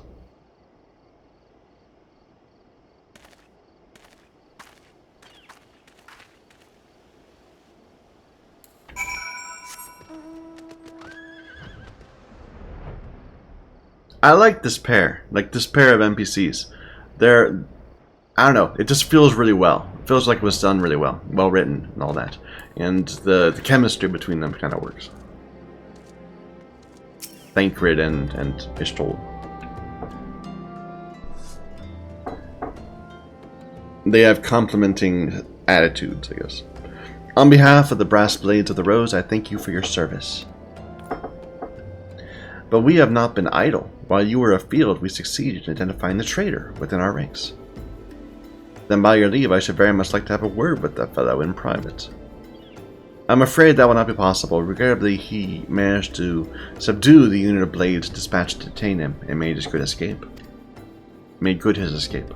Oh, for the love of... And how did he manage that exactly? Your men haven't been sampling that somnus we confiscated, have they? Or was he a giant in disguise? No, but he was quite strong. A sea wolf, Leminson born and raised, I believe. But don't worry, we will find him. You have my word on that. Pray keep me apprised of any developments. Yes? She's standing next to me. Understood. I fear our time together is at an end, my friend. Your services are required elsewhere. Awfully disappointing, I know, but one must follow where duty leads. You might try to look a little disappointed, or do you mean to give me another one of your stoic nods? You do, don't you?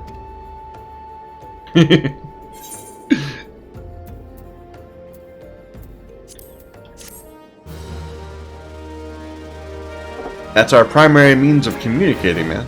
All we do is we nod to people, and we jump to our fellow fellow players.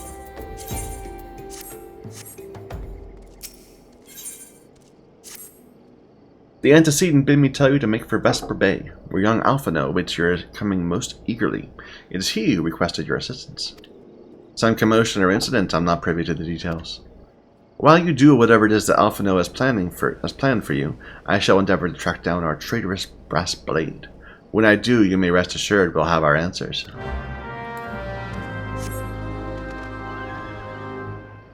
The Vesper base is right down here. No need to use one of our teleporting tokens.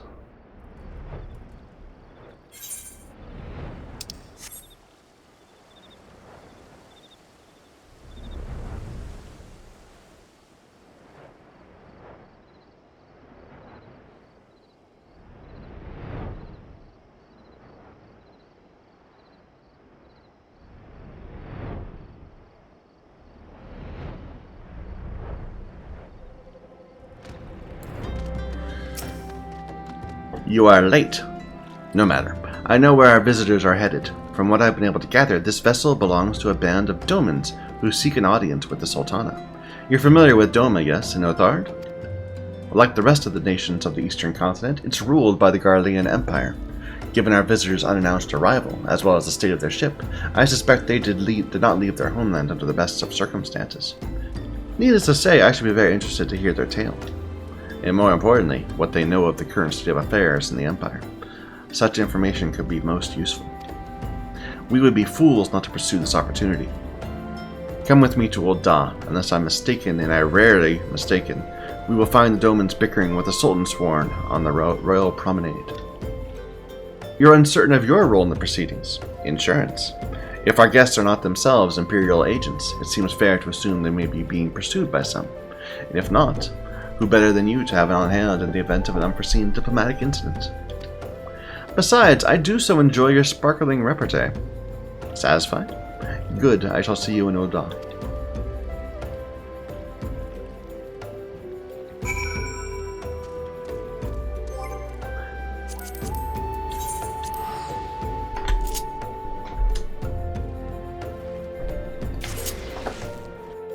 Alfie is quite a bit of an ass, but, you know, oh well.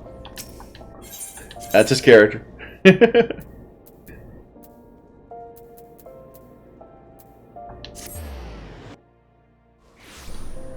Dum, bum, bum, bum.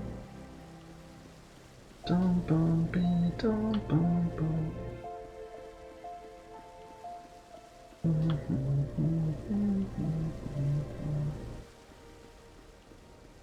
Dum, ba-da-dum, bum, bum.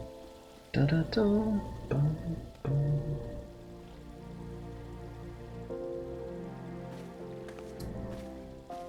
It matters not how many times you ask. Without the necessary permissions, none shall pass. Pray understand, good sir, we have not the leisure to lodge a formal petition. Time is of the essence. All I ask is you summon your superior. Allow me to plead my case. Surely you can grant us that small kindness. Away with you and darken these doors no longer. I'll not ask again. You know not what you do.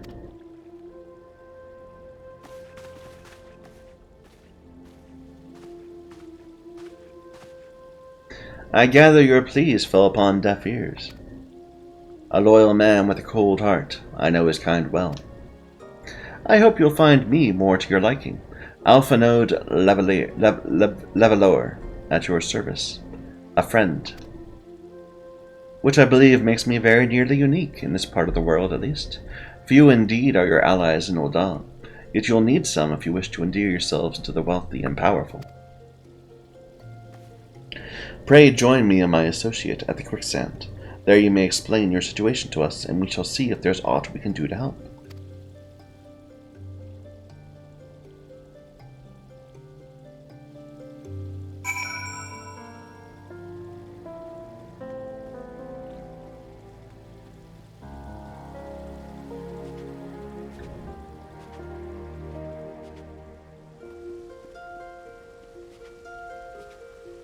Here's our pally friend.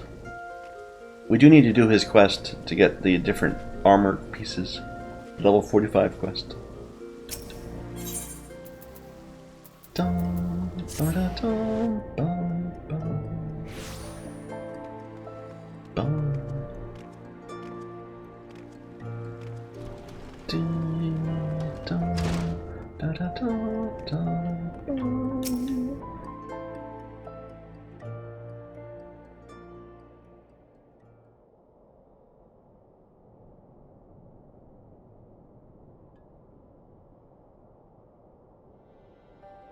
We have traveled some several thousand miles across the sea from the nation of Doma, in hopes that we might find sanctuary in these lands. Sanctuary, Lady Yugiri?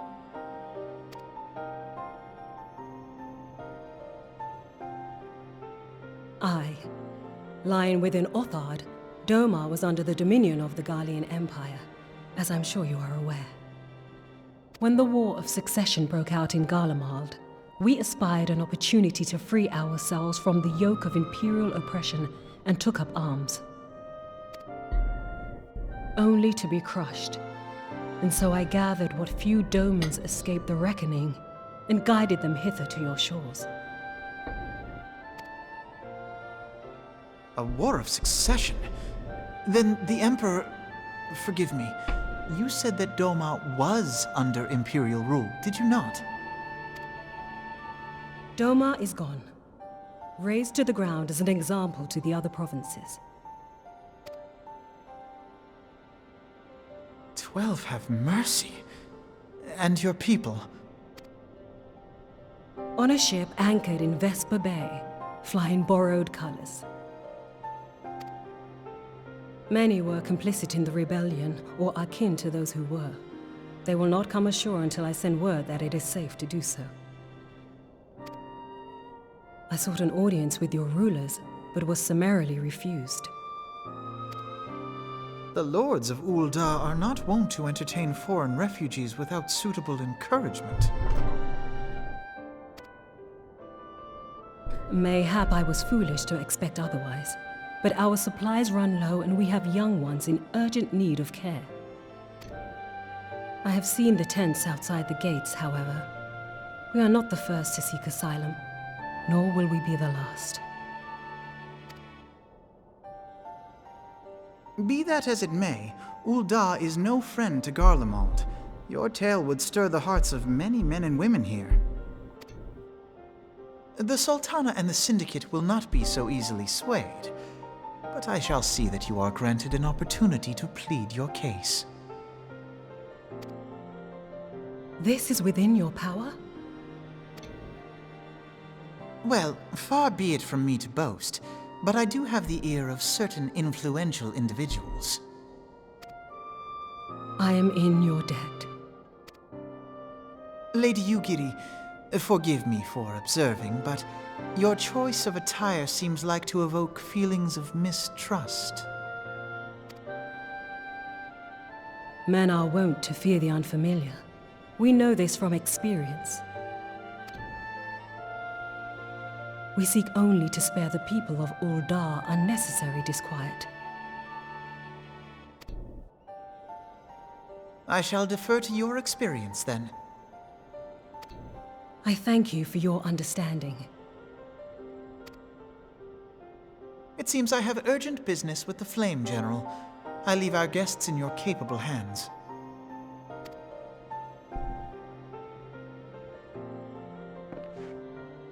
Just make small talk. Oh, I'm so sorry.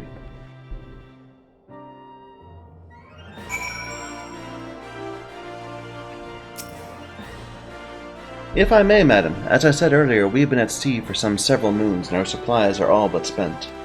I have not the heart to repeat the tales of our tribulations, nor would it please you to listen to them, I think. Suffice to say, sacrifices have been made. Though it shames me to beg for more when you've already offered so much, desperation compels me. If you or your associates could spare any provisions, anything at all, it would go a long way to lessen the suffering of my people. Mamodi! You got food?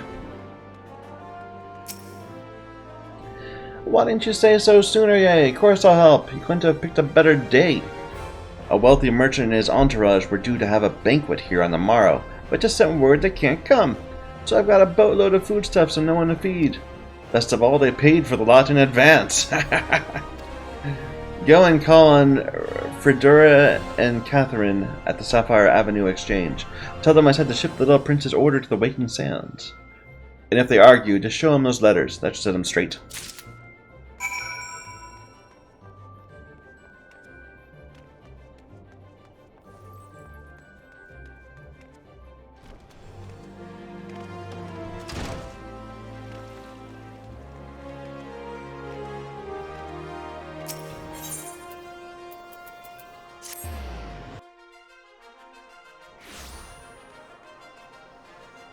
What is that hat, man? What are those pants? Dude, just what the hell?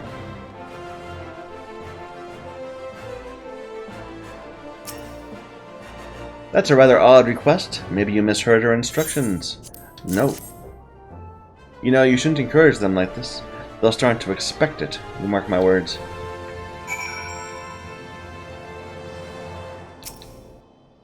She's in the business of feeding refugees now. I ain't normally one to question Mistress Momoji's judgment, but that doesn't seem wise to me. I'll not speak for the children, but if you ask me, any man who can't earn a crust deserves to go hungry.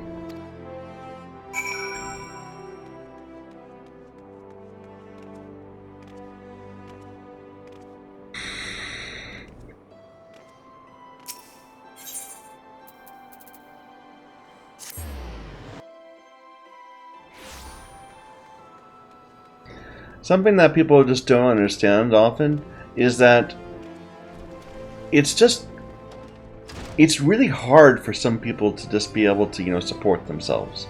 And, like, not just a little bit more, like,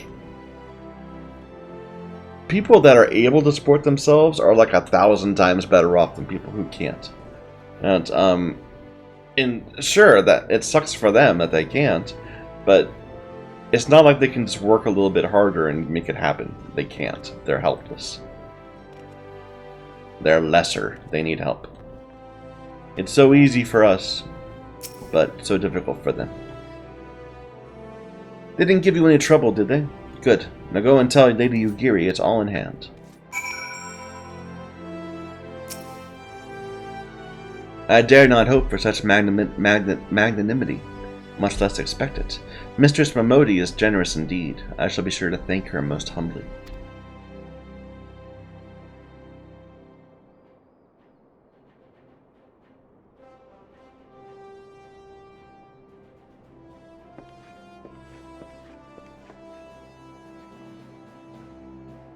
Lady Yugiri, I briefed the Flame General on your situation. I think you'll be pleased with his reply. We've been granted an audience. Before the Sultana and the Syndicate both. We should return to the Royal Promenade at once. You've done much for us, Master Alphinaud. I swear we'll return the favor. Naught is owed, Lady Yugiri, for naught's been given. This small favor you fairly won with your words, and it's with words that you must win the favor of the Syndicate. Then I shall choose them with care. You'll be accompanying us, yes? Yes? Good. Your presence may serve to remind the Syndicate of the true meaning of philanthropy, and that nothing so unpalatable will be required of them, assuming the Domans are willing to earn their keep. Come, the Flame General awaits us in the Royal Promenade.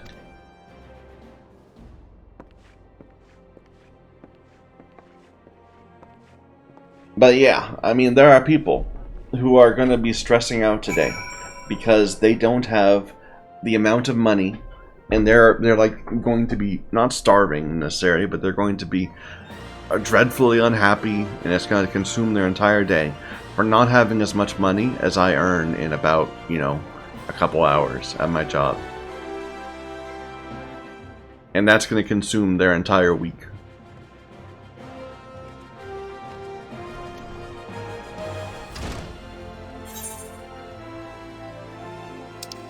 I don't mean to like brag or anything. I'm not wealthy, but there's a difference.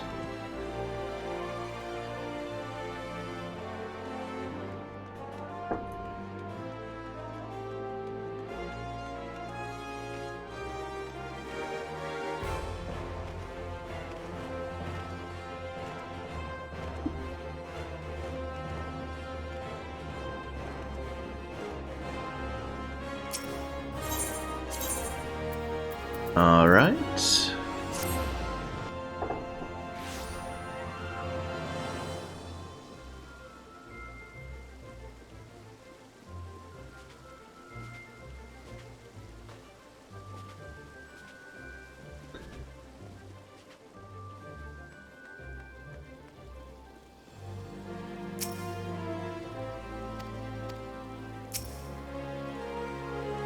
A pleasure, Lieutenant Talren. They actually referred me by my ranking within the flames. The others are already inside. Let's not keep them waiting.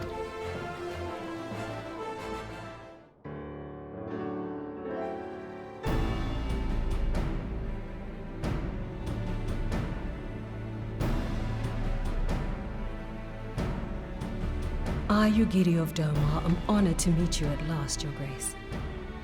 To mark this auspicious occasion, I should like to present to you the finest treasures our humble nation has to offer.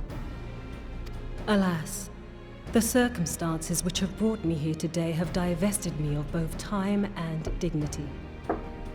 I come before you as a pauper in direst need of aid, to request that you grant my people asylum. I, Nanamo, 17th in the line of Ul, welcome you to our city. Be at ease, Lady Yugiri. Although I myself have heard the tale of your misfortune, I would ask that you recount it once more for the benefit of the others here present.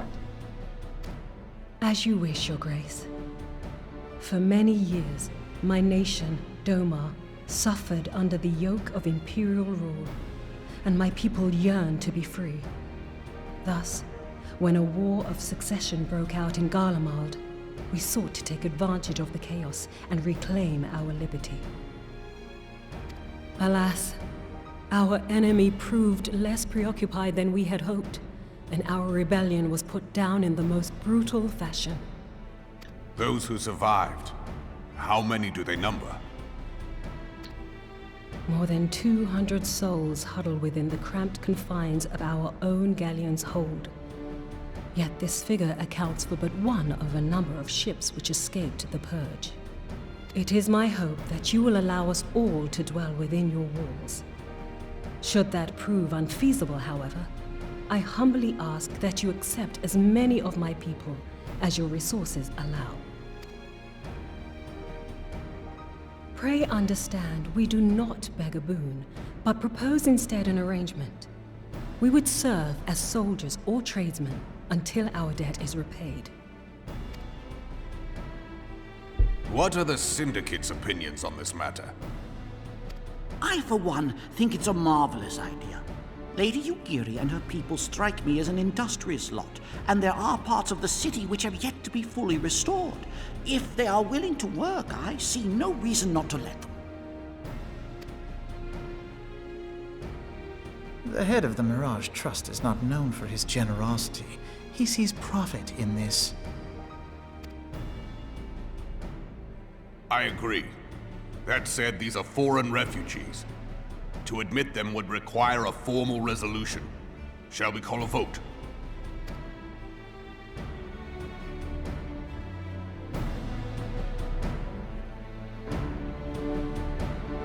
The law is the law. Lord Whorleater? Tell me, are you blind or willfully ignorant? Even now, our streets are choked with the displaced victims of the Calamity and Alamigan refugees. They live hand to mouth, subsisting on aid provided by the immortal flames, the cost of which grows ever higher. The wealth of Ul'dah is not without limits, my friends. And need I remind you that these refugees are prone to violence and criminal activity? You have all read the reports, I think. Without homes or employment, it is only a matter of time before men grow desperate and take that which they imagine has been unjustly denied them. Yet, knowing this, you would have us swell their ranks. Mayhap you think the brass blades and the flames are not hard-pressed enough? Some say the chairman of the East Aldenard Trading Company passes Gil thrice daily. This may explain how he came to be the wealthiest man in Ul'dah. Or it may simply be that he's ruthless beyond reckoning. Surely the Sultanate can support the few hundred domins Lady Yugiri represents. That our resources have been taxed, I do not deny. But we are hardly in danger of financial collapse. I move that an exception be made. An exception, Your Grace? I am suddenly reminded of a similar debate some years ago regarding a number of Alamigan refugees, if memory serves. What were your words that day? Yes, the law is the law, and so our visitors remained in Little Alamigo. Mayhap our wise and benevolent Sultana would be so good as to enlighten us as to which other of our laws should not be upheld. Mind your tongue, Whorleater. My lord, I share your concern for the welfare of our great nation, but we must endeavor to take a longer view. You know as well as I that people can be a resource still more precious than gil. Precious or not, they were never yet so reliable. And unlike those who frequent your establishment, I have no desire to gamble with my future. Uldar's greatest asset is, and has ever been, her material wealth. We risk this at our peril. One need only look to Teleji Adeleji's example for evidence of the danger in allowing sentiment to dictate policy. How far the vaunted Mirage have fallen, both in repute and profitability, since he began employing refugees. How I choose to conduct my affairs is not your concern, my lord. A proposal has been tabled. Given its urgency, I move we forego further debate and call a vote. To accept the Doman refugees or not. Those in favor, I bid you remain. Those opposed, I bid you leave.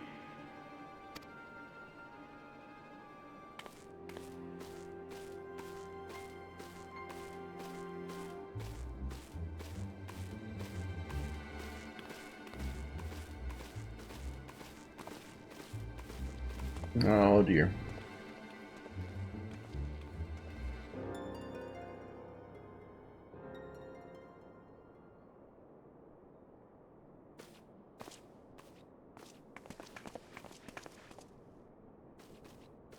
Would that it were within my power to welcome you and your people, Lady Yugiri. As you have observed, however, my authority in such matters is regrettably limited. Without the consent of the Syndicate, I cannot act. I understand, Your Grace, and I appreciate all that you have done on our behalf. The nerve of the man! If that bastard had not forsaken the eastern trade route, Little Alamigo would now be thriving. Oh, that you should have traveled so far under such dire circumstances, only to be refused in this manner is utterly unconscionable. Pray, accept my sincerest apologies.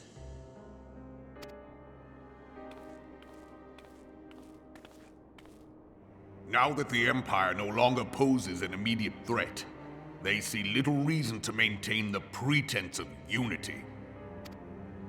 The Monitorists have grown especially defiant of late. Lord Whorleater most of all. But this is neither the time nor place for that discussion. They definitely changed his voice actor. I remember when we first met him, he had a much more higher voice. It was more of a tenor. I don't know where in between they changed it, but he used to talk like this. Now he talks like this.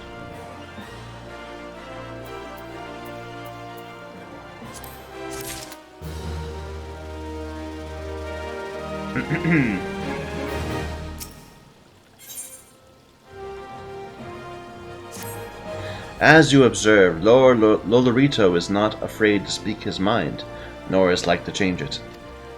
Oft have I wondered how a man so skilled at weighing the worth of things should be so incapable of seeing the value in people. I'll waste no more words on him, not when the Domans are as yet in need. Everyone, follow me to the Hall of Flames.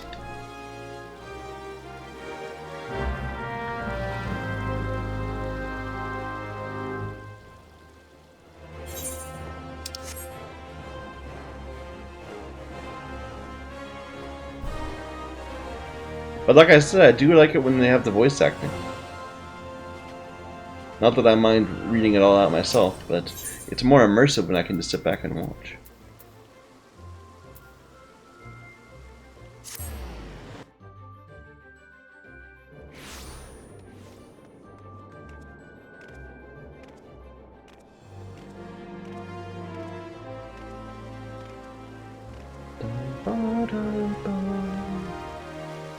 Hello.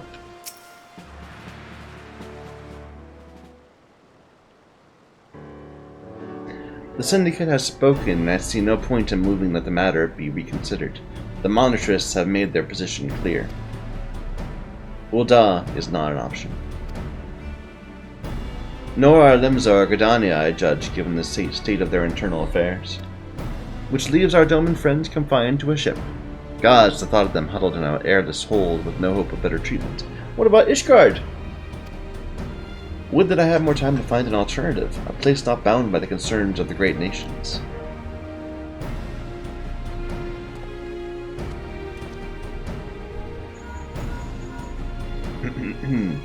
Minfilia, this is precisely what I wish to discuss.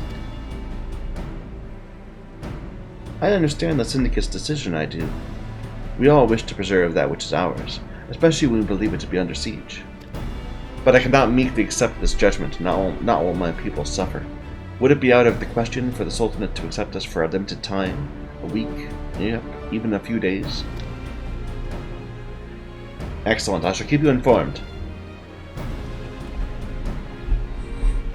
Lady Yugiri, I have a proposal if you would hear it. Out with it, Master Alphnode. The headquarters of my order, the Scions of the Seventh Dawn, stands in a place called Revenant's Toll, an outpost in Mordona. Like most outposts, it's frequented by mercenaries and other men of action, and lacks the comforts of more well-established settlements. The leaders of Revenant's Toll have been doing their utmost to change that. To that end, they have need of able-bodied individuals willing to work as frontier hands. Hard labor, lest you doubt, with naught save food and shelter by way of reward. Terms not unlike those which you yourself proposed, Lady Yugiri. Though I will not hear a word said against our beloved Ul'dah, Revenant's Toll would offer certain advantages, the absence of unhelpful bureaucracy being the most obvious. If they can accommodate us all, we shall gladly accept. Master Alphanode, once again I find myself in your debt. Do not thank me, my lady. The life that your people go to is one of hard labor and few comforts, as I told you.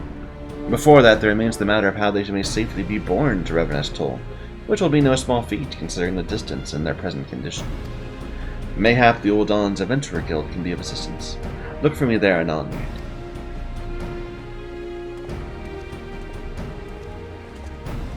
Lady Yugiri, if you and your people would accompany me, we may discuss what aid the Immortal Flames can provide.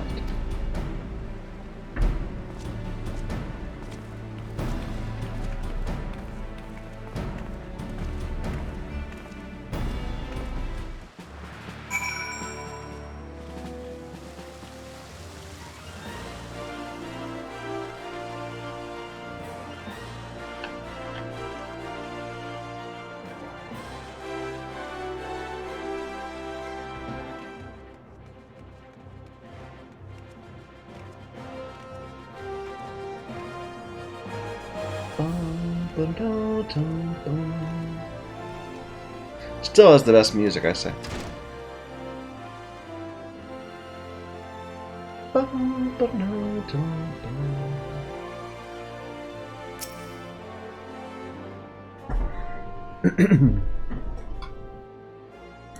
We are concerned the Doman refugees may find the journey to Revenant's Toll too much to bear. Too long have they been sequestered aboard their ship, with insufficient supplies and scarce room enough to breathe, let alone stretch their limbs. With that in mind, Mistress Momodi has kindly offered to accommodate the Domans until such time as they're ready to set out. Those healthy enough to travel will embark as soon as transportation's been secured. Those too weak to leave at once will be permitted to stay until they regain their strength.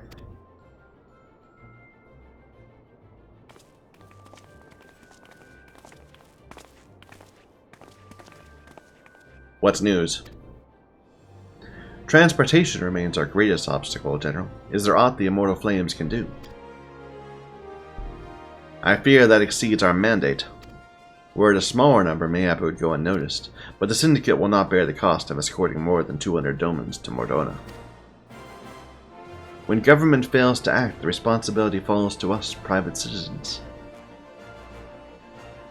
I will engage the services of the 77 caravans on the Doman's behalf.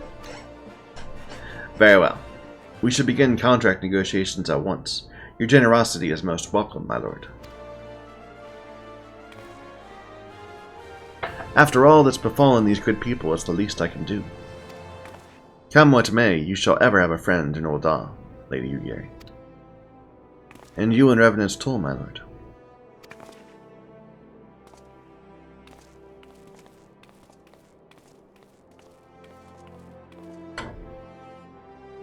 Sounds like we have work to do.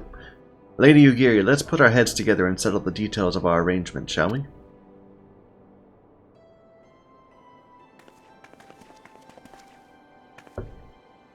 I would entrust the task of escorting our Doman friends to you, after you've rested your own road-weary legs, of course. What say you?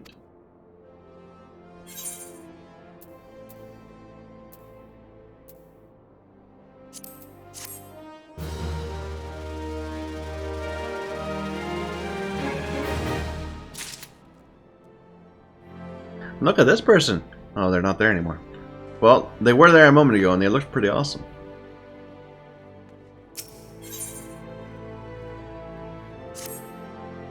As we speak, the Domans prepare for departure at Vesper Bay, wherefrom they will be transported by carriage to Ul'dah. That said, this has all been decidedly rather sudden, and it would not surprise me if the refugees required assistance in coordinating preparations. Return to Vesper Bay and facilitate the process through tasks great and small. Whatever must needs be done, do it. Speak with a man named Hosen when you arrive. As Lady Yugiri tells it, he has been designated the leader of the first group.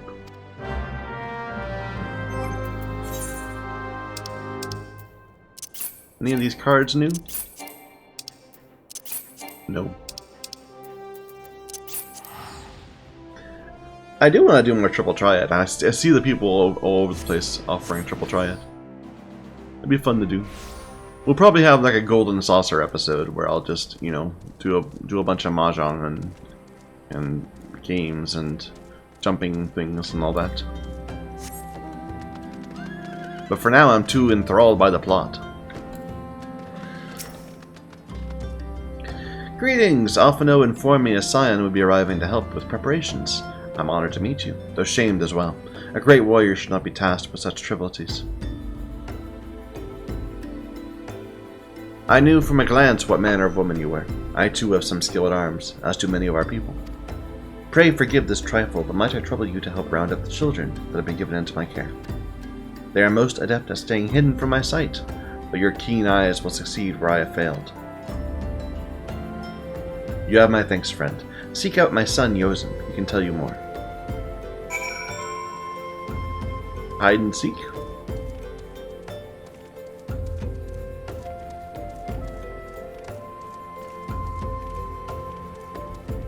It's a small person. That's not a lot, though. It's a young kid. Have there been young kids till now that were not like the white mages? I don't think so. Well, yeah, there have been a few. I remember there were some in Quarrymill, but they're rare. I'm Yozen, son of Hosen. Will you be coming with us to the Ul'dah? I hear we're traveling by horse-bird-drawn carriage. Don't you think they're queer? Giant birds that people ride like horses? I still want to try riding one, but... What's that? You're looking for the others? Don't worry. I already told them to get ready for the carriages. I'll need your help, though. We were just finishing a game of hide-and-seek. 3 players are still hiding. And since Lady Yugiri told us to take it really seriously, they won't move till they're found. Vesper Bay isn't so big, I bet you can find them in no time. Okay. I see a child. You're not Yozen. Who are you? I'm Koharu. Yatel Rene. I didn't know what anyone else was. Wait a minute. You're one of those, stallions, aren't you? What? No, scions. Scions. Then you must know Lady Yugiri, right? Isn't she great? She's really good at hide and seek, too. Oh, it's almost time to go.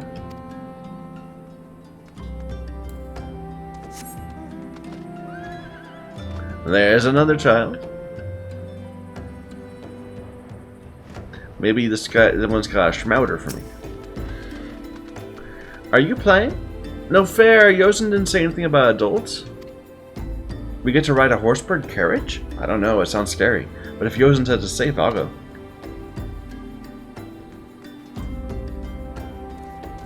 Give me some nuts.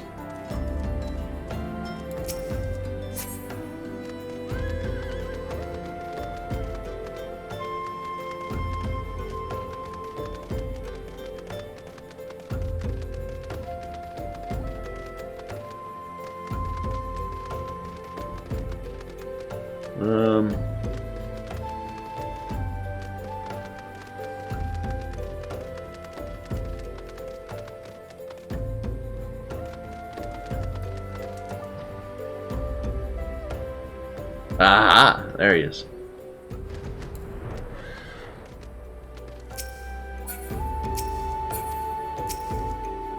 How'd you find me? Guess I need to practice more. Or maybe you're just good at this? I mean, the Guardians didn't find me.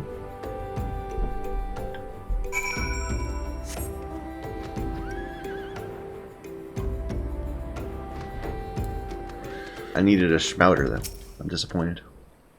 All the children are accounted. Hide and seek. Ah, I see you're curious. It's quite simple, really. Lady Yugiri thought it best the children know what to do in case the Guardians found us. I hope those days are long behind us, but I nonetheless take comfort in knowing we are prepared.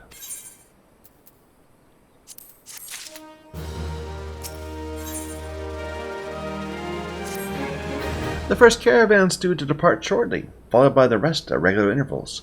My family and I, including my stubborn old father, Home, will be traveling in the lead carriage together with young Koharu, whom I believe you already met. Though I understand the road to Ul'dah is regularly patrolled by your brass blades, it would give us great comfort if you would agree to accompany us. Once again, I thank you for your kindness. When you're ready to leave, inform our coachman.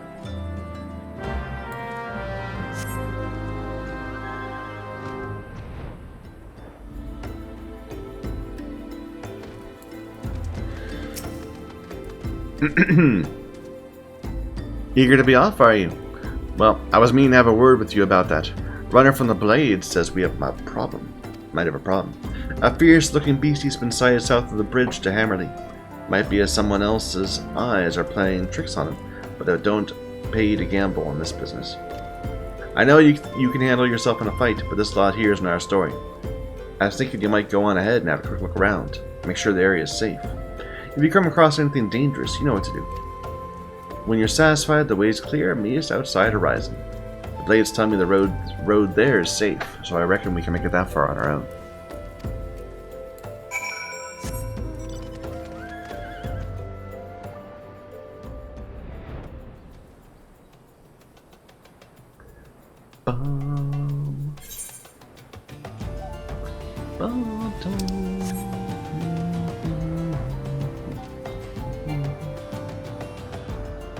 A wheel of elements.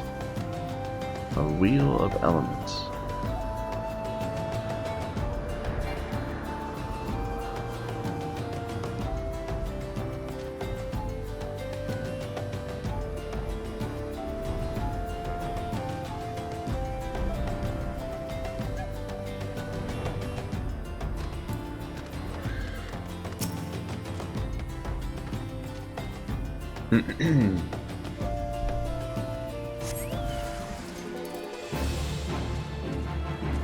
Hello.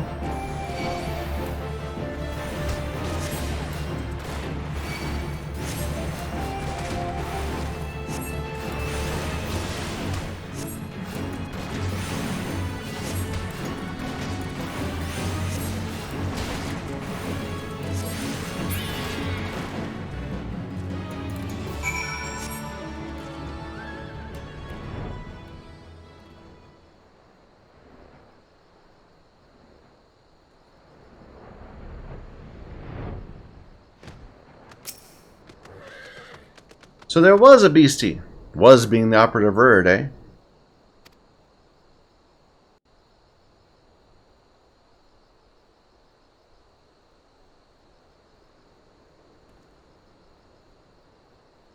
Well fought, madam, well fought.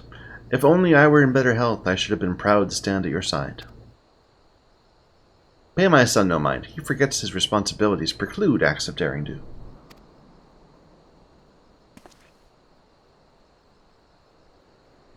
Be that as it may, I cannot help but envy you. Had we been able to call upon heroes of your strength and skill in Doma, things would have been very different.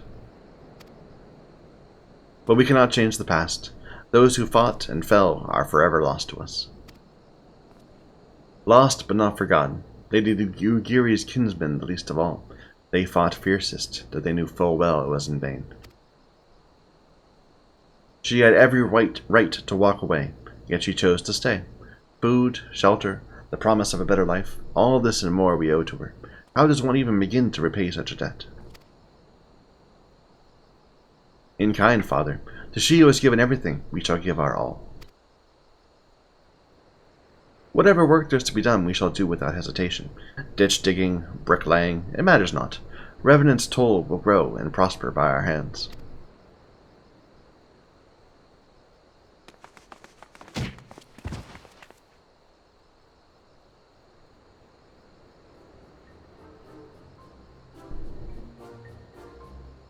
Monsieur, Koharu and I want to know why you became an adventurer. To go with the wild rose blooms, I don't think that's gonna... To gain power.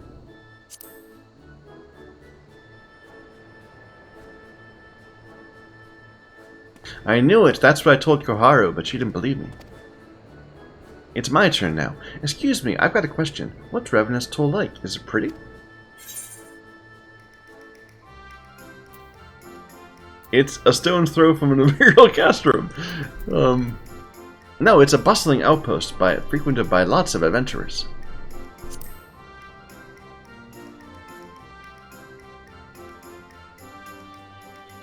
There are lots of people there who are just as strong as you? Oh, I can't wait.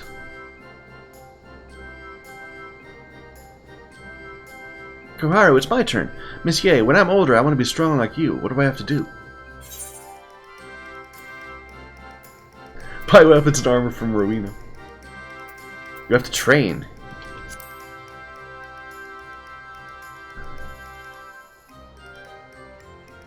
So you maintain your composure and your resolve. So my father was right. How do you do it then? Come on, tell me. Don't leave anything out. Alright, that's enough questions. That's not fair. Why did Yosen get to ask too? I want to know about adventuring just as much as he does. Just one more, please. Do you think I could be an adventurer like you one day?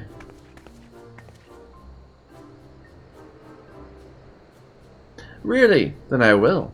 Thanks for the advice, Monsieur. I won't forget it. I'm going to be an adventurer too. When we get to Revenant's Toll, let's make an adventurers guild for Domans. We'll protect our friends and punish the wicked, just like Monsieur and Lady Yugiri. Just like Monsieur and Lady Yugiri. We can talk more about it in the carriage on the way. Will you be joining us?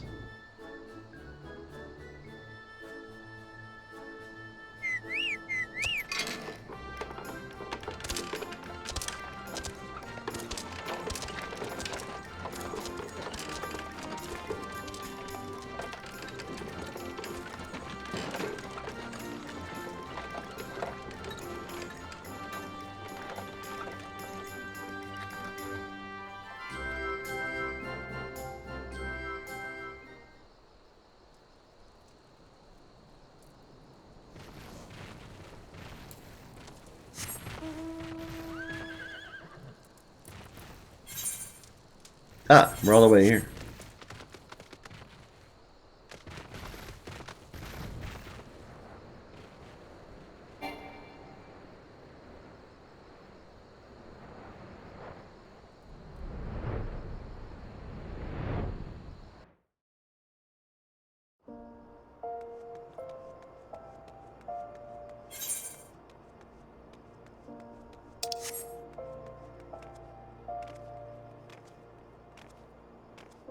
Dum, bum, bum, bum.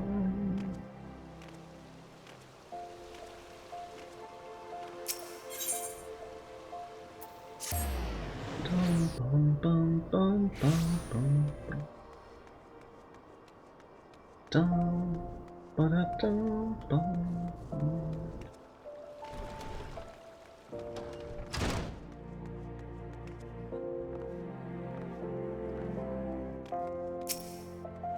I take it the first group arrived? Excellent. Is there aught else? No, I have matters well in hand here. You and Lady Yugiri should travel to Revenant's Toll forthwith.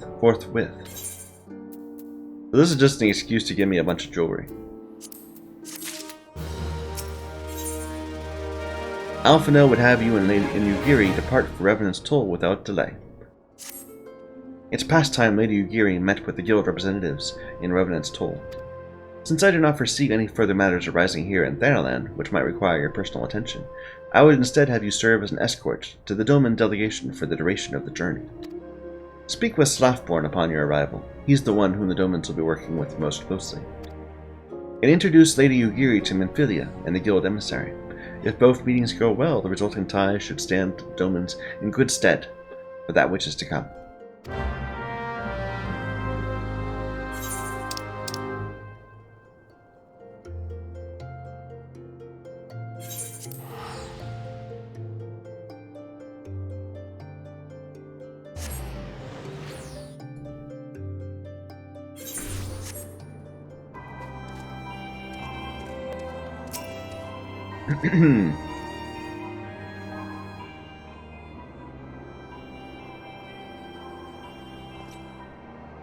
And this must be the esteemed Lady Yugiri and her associates. I greet you all as friends and bid you welcome to the Toll. I hope you do not find our dearth of fineries off-putting. Poor though we may seem, we have a wealth of spirit and camaraderie to spare. Race and creed don't enter into it here. We welcome all sorts, provided they're willing to earn their keep, of course. We're no strangers to hard work, Master Slafborn. You may rest assured we will carry out your orders with due diligence. Oh, not for a moment did I doubt your commitment, my lady. Pray understand, I give the same speech to all new arrivals. And you needn't bow your head or call me master either. We're both frontier hands, as far as I'm concerned. As you wish, Slafborn. May this meeting mark the beginning of a long and fruitful relationship.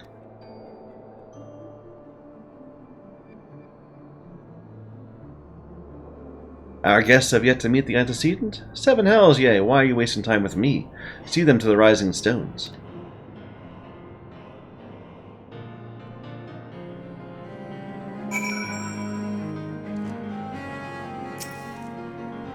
To whom much is given, much is expected. Forgive me, I require a moment to compose my thoughts before meeting with your leader. We shall join you at the rising stones anon.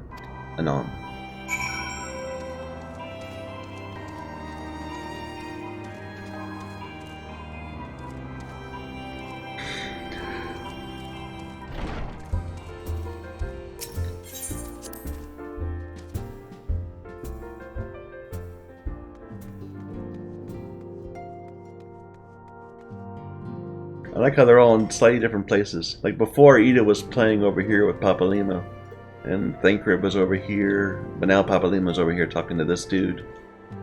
Ataru's over there instead of standing by the gate. It's kind of nifty, you know, just it's small little things like that that make it feel like the world's alive, you know. It's not, but, you know, it helps. It really adds to the immersion.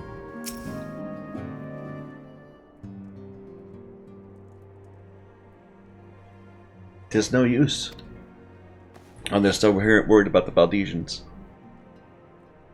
Our attempts to reach the students of Valdesian continue to meet with failure. Urianger has explored other avenues of inquiry, but they too have yielded naught. We'll persevere, of course, yet within our hearts the truth is clear. We're but waiting confirmation of that which we already know. How fare the Domans? I'm given to understand you were kept quite busy in Vesper Bay.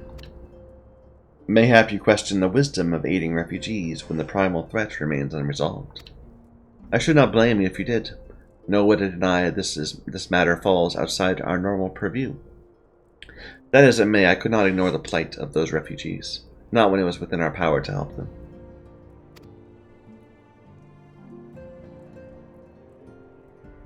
Lady Yugiri is here. Please show her in. I'd very much like to meet her.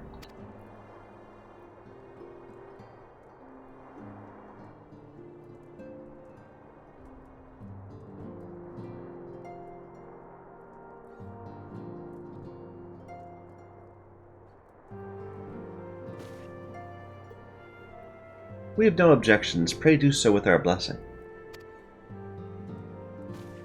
Your answer pleases me beyond words, my lady, but are you quite certain? We have no way of knowing how many might answer my summons. In the event that Revenant's toll could not accommodate us all, we need to find an alternate solution. Should that come to pass, we'll find it together.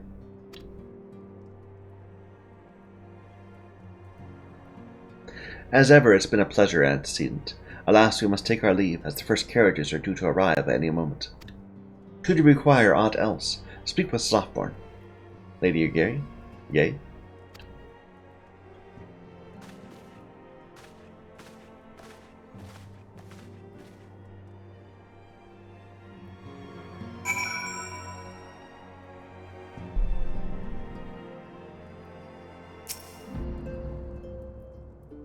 The men and I will make all necessary preparations to ensure our Doman friends feel at home upon their arrival. Though I must admit I'm still troubled about the matter of the missing crystals. Ishtola should be returning anon with a report from a field. Could you wait here and speak with her upon her arrival?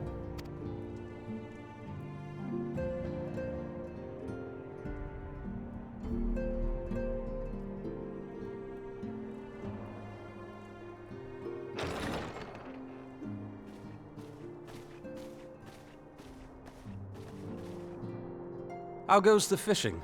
Caught anything slippery? Aye.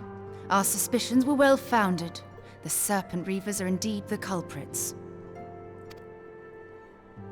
The plot thickens. Has there been any movement in Thanalan? It has been blessedly quiet, which is to say the Amalja are being no more or less of a nuisance than usual, summoning Ifrit with such crystals as they have hoarded. Urianger, too, reports not out of the ordinary. Then we have our explanation. Your explanation for what, pray tell? For the recent spate of crystal thefts in Thanalan, we naturally assumed that the trail would lead us back to the Amalja. Yet it did not.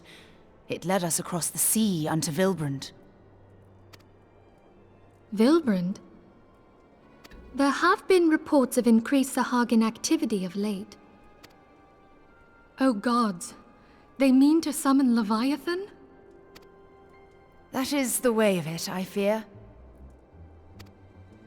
Whilst conducting our investigation on behalf of the mineral concern, we came upon evidence implicating the Serpent Reavers. With the aid of the Maelstrom, I was able to verify our suspicions. 'Tis only a matter of time before Leviathan returns to harrow the seas. But there is more. One of the Sahagin, an elder by my judgment, spoke of attaining the gift and knowledge of eternity. Ugh.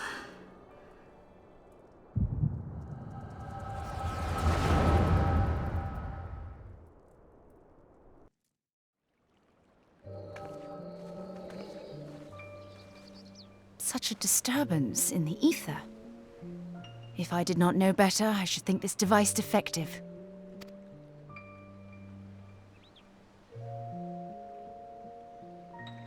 And there is the explanation.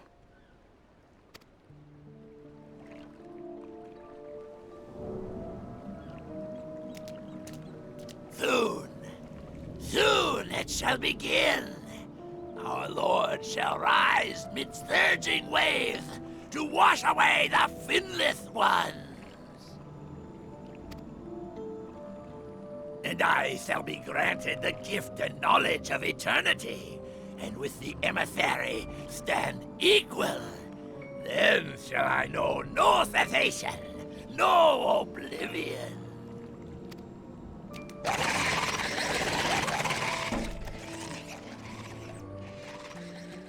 Whence comes this promise of immortality?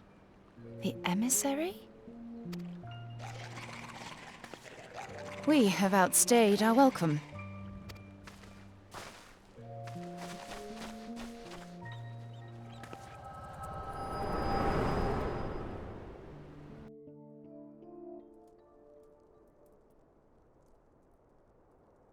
The gift and knowledge.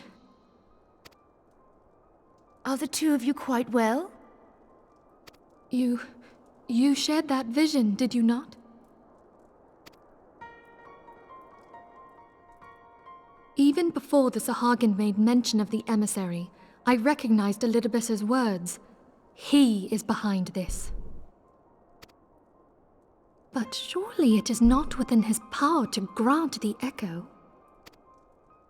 My lady, unless we act swiftly, Leviathan will rise again.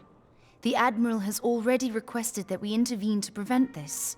Failing that, we are to attend to the Primal's extermination. She will have our full cooperation. Let us make haste to Limsa Lominsa. I mean to play a part in this mission.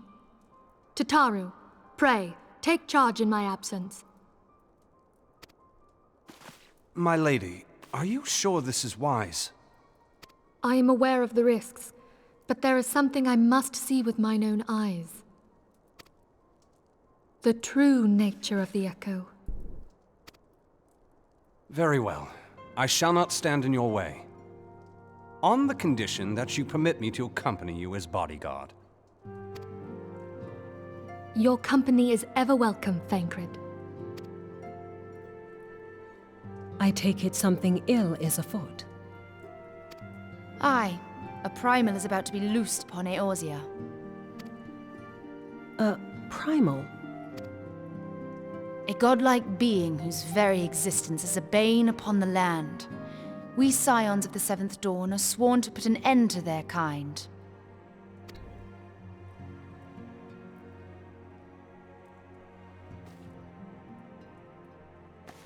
I see. Know then that I am learned in the arts of war. In return for the kindness you have shown my people, I would lend you my blade. It would be most welcome. When contending with a Primal, one can never have too many able allies. If you crave a more intimate understanding of the problems facing Eorzea, this experience is like to provide it. Be sure to come well prepared.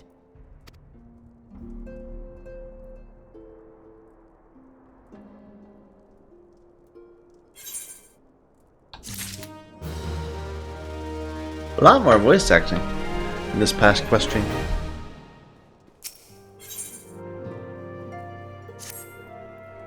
Plainly, should the worst come to pass and Leviathan is summoned, our only recourse will be to face him in battle. Given past experience, you may very well think that eventuality inevitable. So long as there's even a chance the Primal's return might be prevented, we must needs bend all our efforts towards achieving that goal. Before we do aught else, let's go to Limsa Lominsa and meet with the Admiral. She'll not have been idle in the intervening time, and will doubtless have valuable information to share.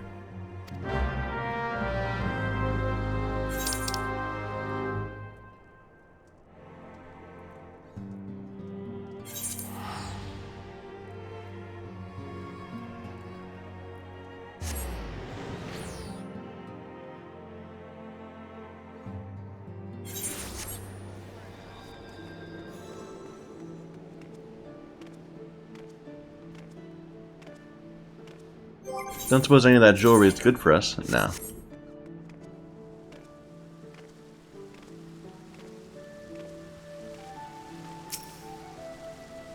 You are expected. Admiral.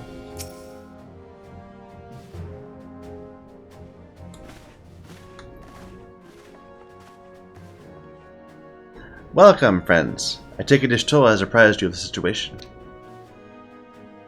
Let us waste no time, then. According to our best intelligence, the Sahagin had not crystals enough to summon their god. Alas, we did not count on the Serpent Reavers venturing as far as Thanalan to supplement their cache. For our short-sightedness, we're faced with the grim prospect of Leviathan's imminent return. Needless to say, I am not inclined to let the fishbacks have their way. Even as we speak, the Maelstrom makes ready to launch a large-scale operation to thwart the summoning. We welcome the Scion's support. But, if gods forbid our efforts should come to naught, I'll need to trouble you for more than mere support, much as I did when Titan last walked these lands.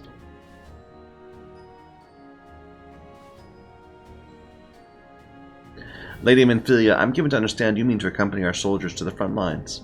I can only assume you have sound reasons for doing so.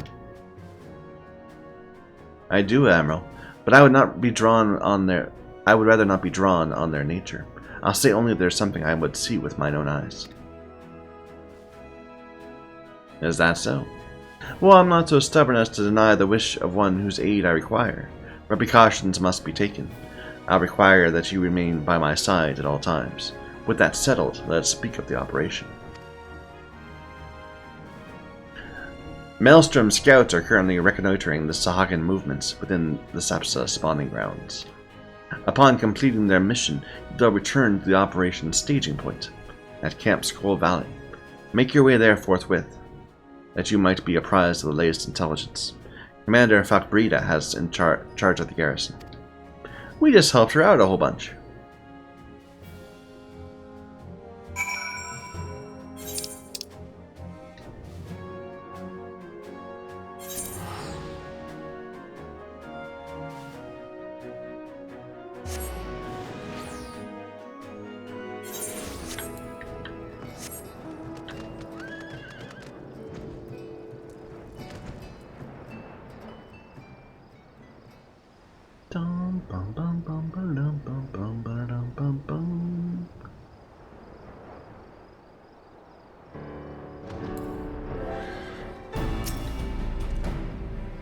I've been expecting you, Scion. On behalf of the men and women here, I thank you for your cooperation. The safety of our citizens is paramount. With your aid, we will prevent Leviathan's return.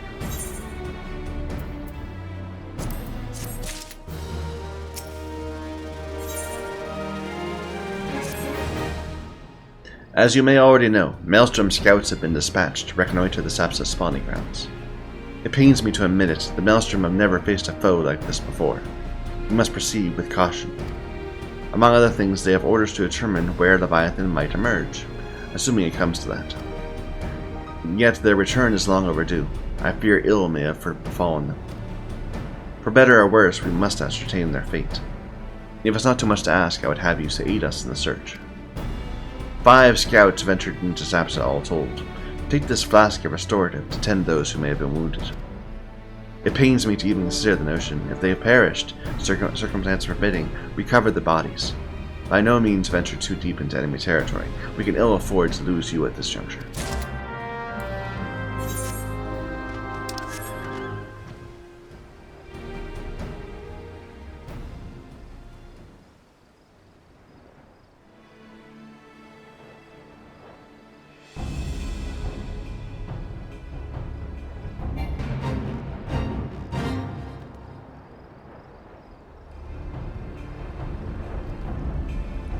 Where am I going?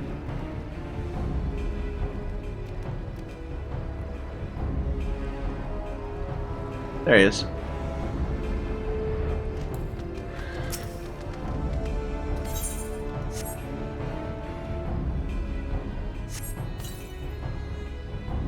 Thank you. I owe you my life. We were ambushed by the Serpent Reavers. Lightly armed as we are, we didn't stand a chance. I was able to flee this far, but the others were captured. They were taken to the Serpent's Tongue. I'm certain of it. I can make my own way back to camp, but I fear the worst for my comrades. Save them, I beg you.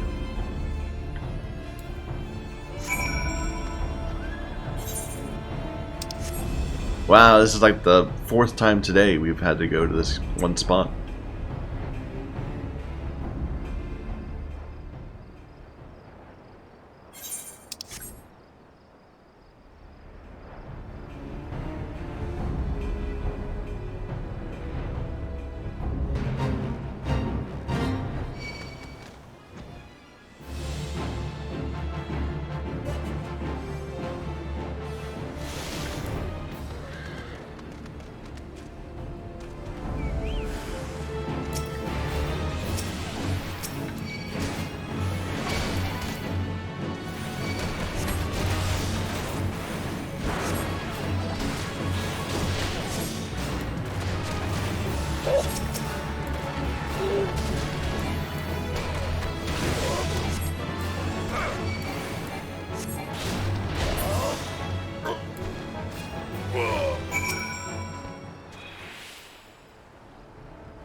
So this is 2. There was 1 before.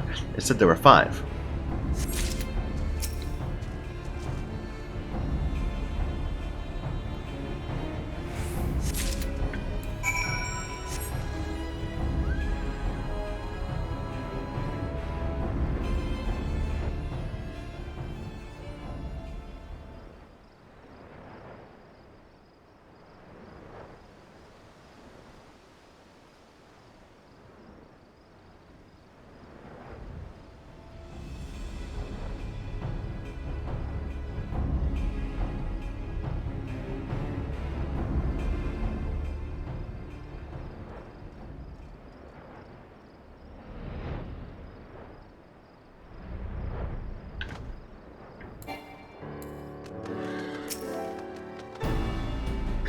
You returned, thanked the navigator. When I learned you went to the Serpent's Tongue by yourself, I feared you would meet an untimely demise.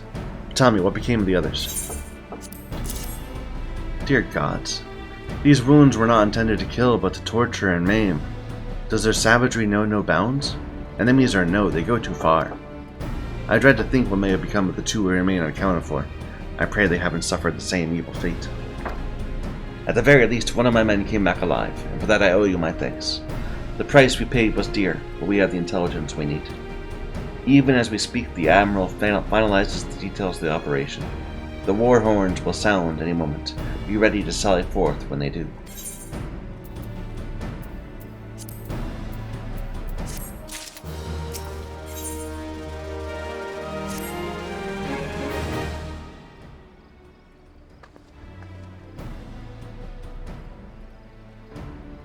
Thrice-damned fishback bastards. I'll kill them slowly and then chase their rotten souls through all 7 hells.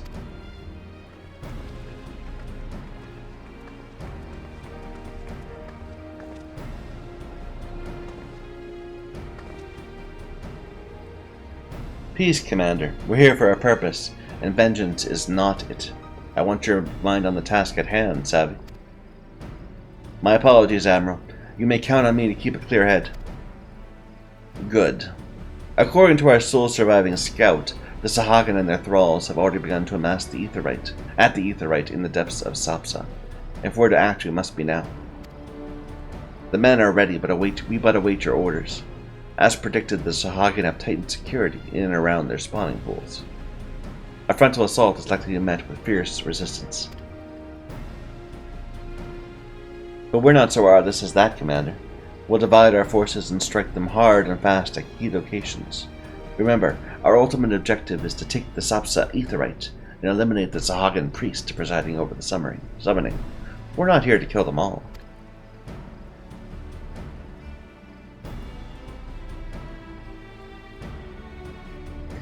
The Maelstrom shall engage and distract the Sahagin's legion of drowned pirates at the Serpent's Tongue.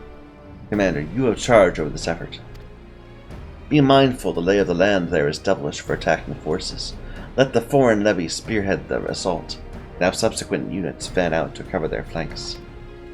At the selfsame moment, a diversionary squadron formed galleons from the Crimson Fleet shall harry the enemy from offshore. In likewise, we Scions shall form smaller units in hopes of confusing the Sahagin defensive effort. Ye and Ishtola, the 2 of you are to make your way to the site of the summoning ritual. The Admiral's diversion should serve to thin the enemy defenses, rendering your path less perilous. A small party should be able to win through, without drawing unwarranted attention.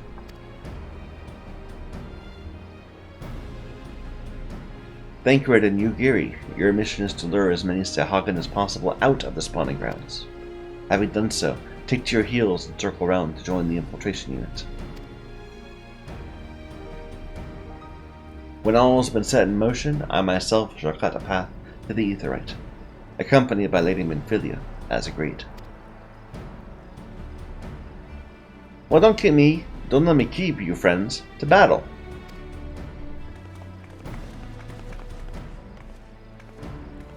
When last did we fight side by side, Ye? Too long ago, I warrant. But come, let us away.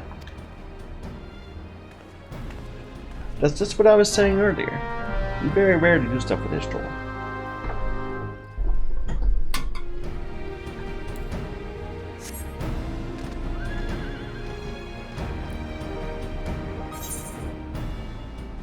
We're actually not going to the left this time, we're going to the right. In the tunnel. We always go to the Serpent's Tongue. I don't think I've even been over this way.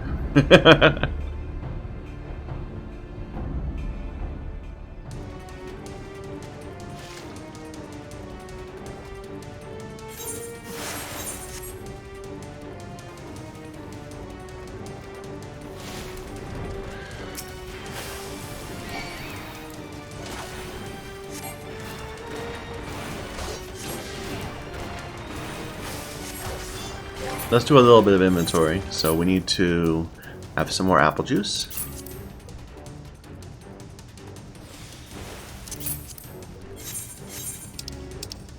And refresh our bird.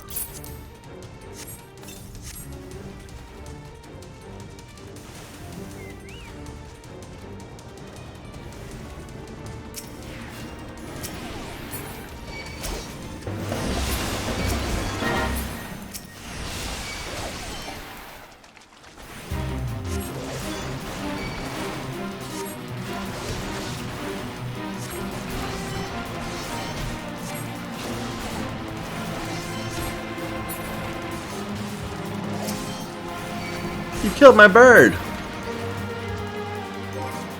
I was kind of not watching.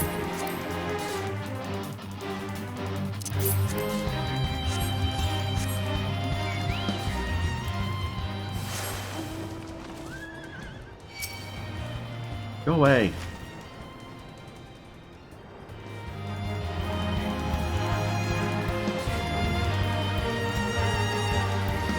So which one is it?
It's kind of funny. We have to kill the actual gate guard so that we can then spawn the much stronger level real gate guards. Sort of.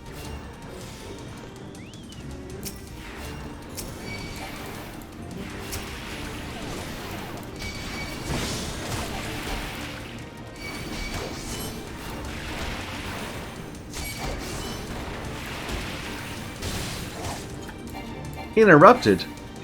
My. Well, screw you too then.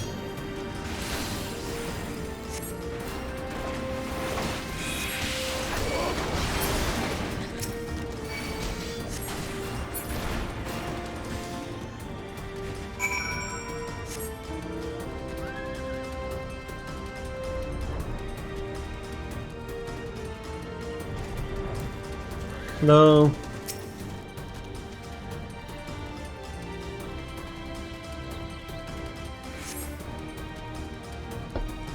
Pray do not concern yourself, 'twas but a glancing blow.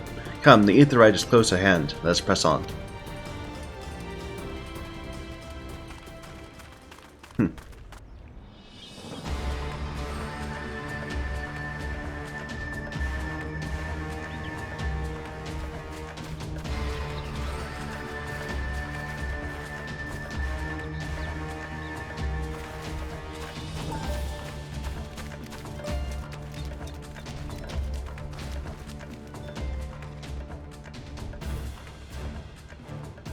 Damn them. They have made thralls of soldiers and civilians both.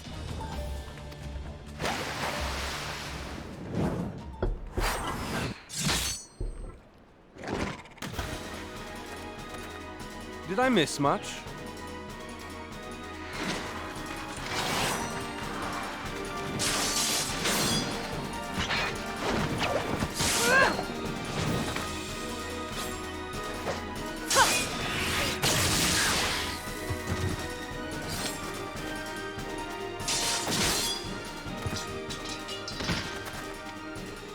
So that is how you fight in the Far East. Mental note, pick no quarrel with Domans. But seriously, if I am to keep up, I must needs forsake elegance for efficiency.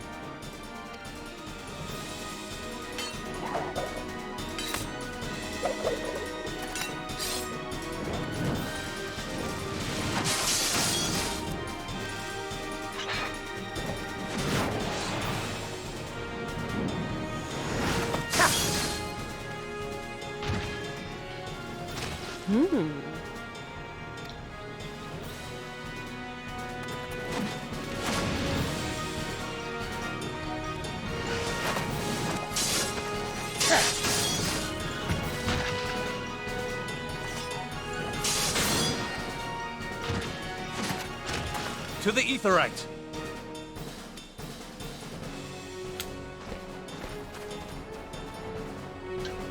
Cool little action scene. Don't get many of those.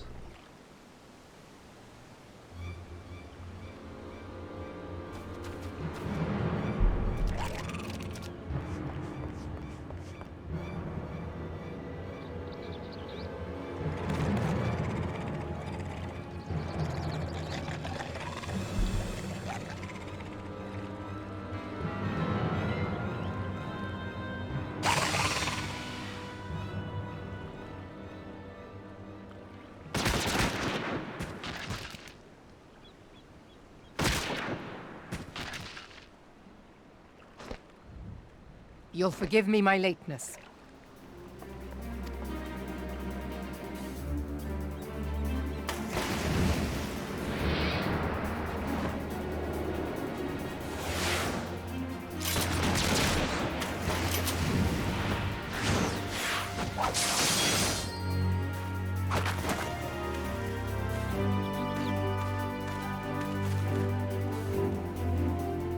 I've been something of a liability of late, I know. 'Tis high time I set about making amends.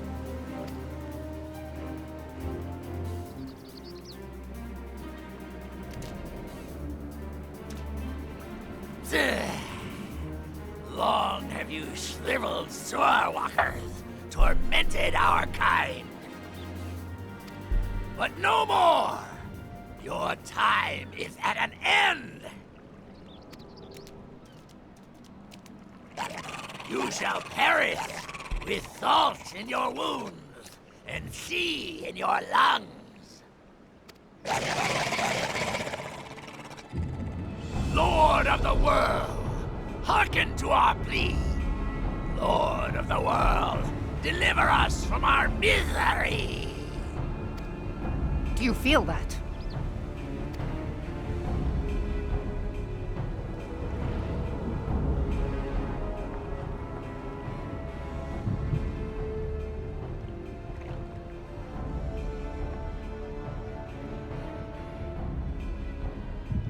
I know this sensation. It's the echo. What?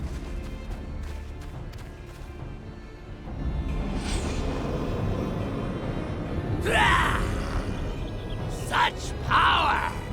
It is transcendent!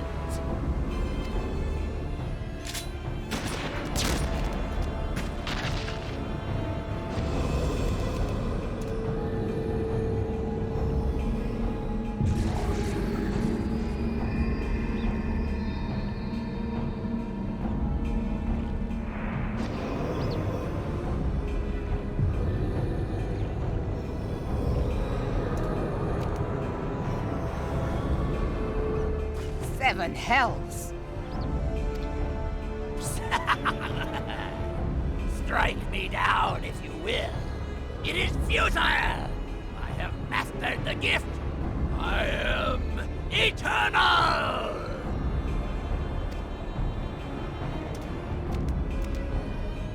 O mighty Leviathan, ruler of the seas, born of waters primordial, I offer unto you this frail flesh, that you might grant your faithful servants deliverance. I beseech you, come forth!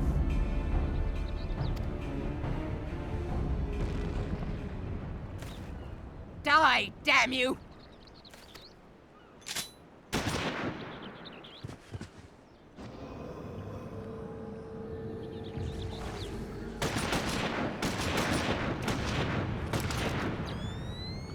Foolish shorewalker! You cannot kill that which is eternal!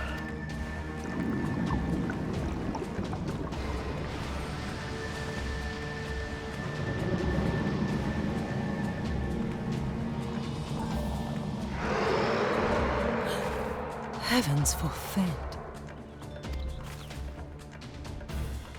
Damn it all!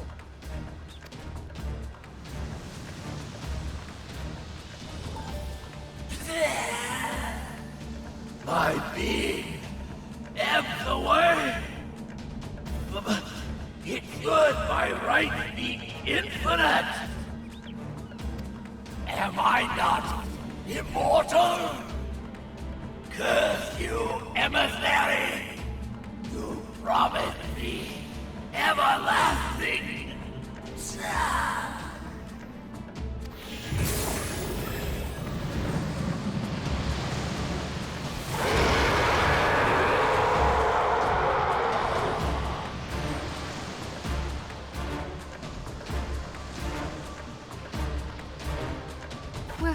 Where did he go?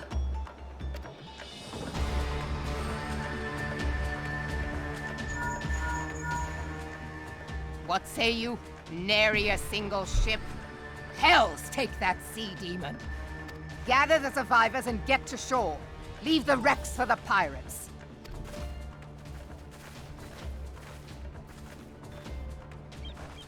Leviathan wastes no time. The diversionary squadron is lost. For a mercy, 'twould seem the Primal now makes for open sea. But why does he not press his advantage? Unless... God save us. He means to unleash a tidal wave.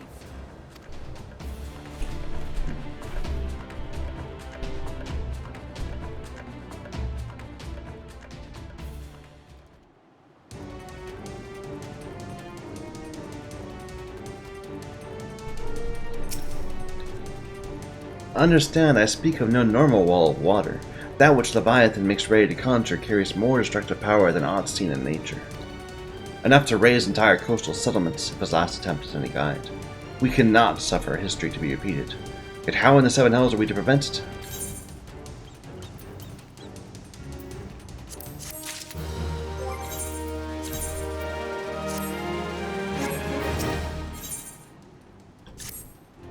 Though our plight cries out for action, we must take thought. So long as Leviathan remains in the open sea, he's effectively beyond our reach. Our fleet is second to none, of that you may be sure. But Lemlane himself would struggle to best the Lord of the World in his element. In a straight fight, he would make meat and matchwood of us. We need another plan. That much is played. Let's return to Limsa and see if we cannot think of one. I'll wait you in the command room.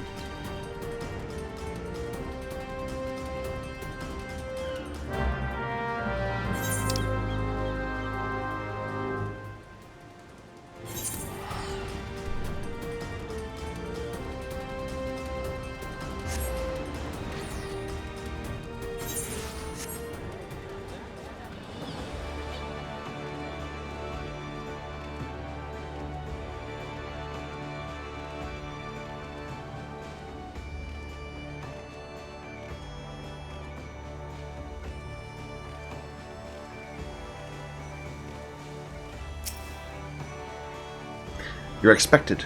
Do not keep the Admiral waiting.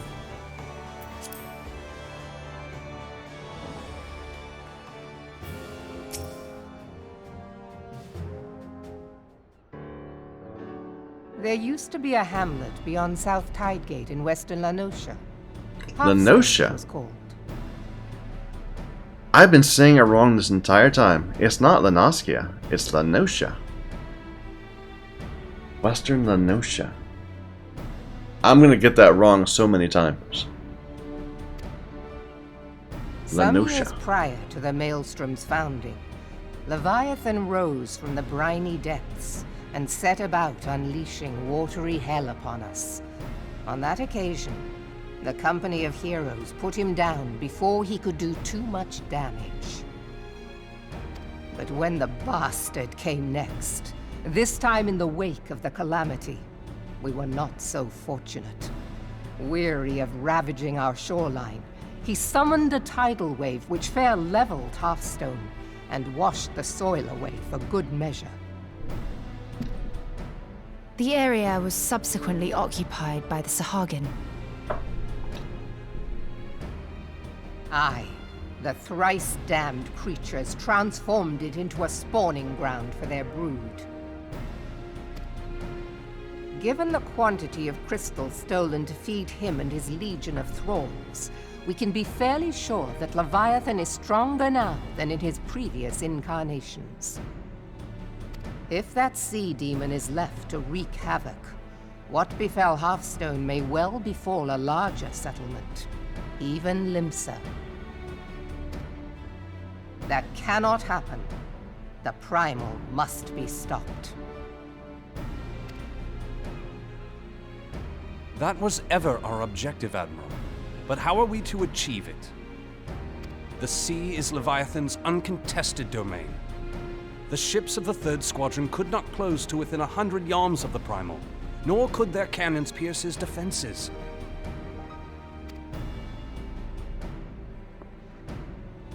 I have read the reports, Master Thancred. Our warships may as well have been bloody pleasure barges for all the good they did. 7 hells! Is there no way that we might strike back? The Company of Heroes defeated Leviathan, having first lured him into an inlet, but we must needs contend with him upon the open sea. It will avail us little to consult past experience.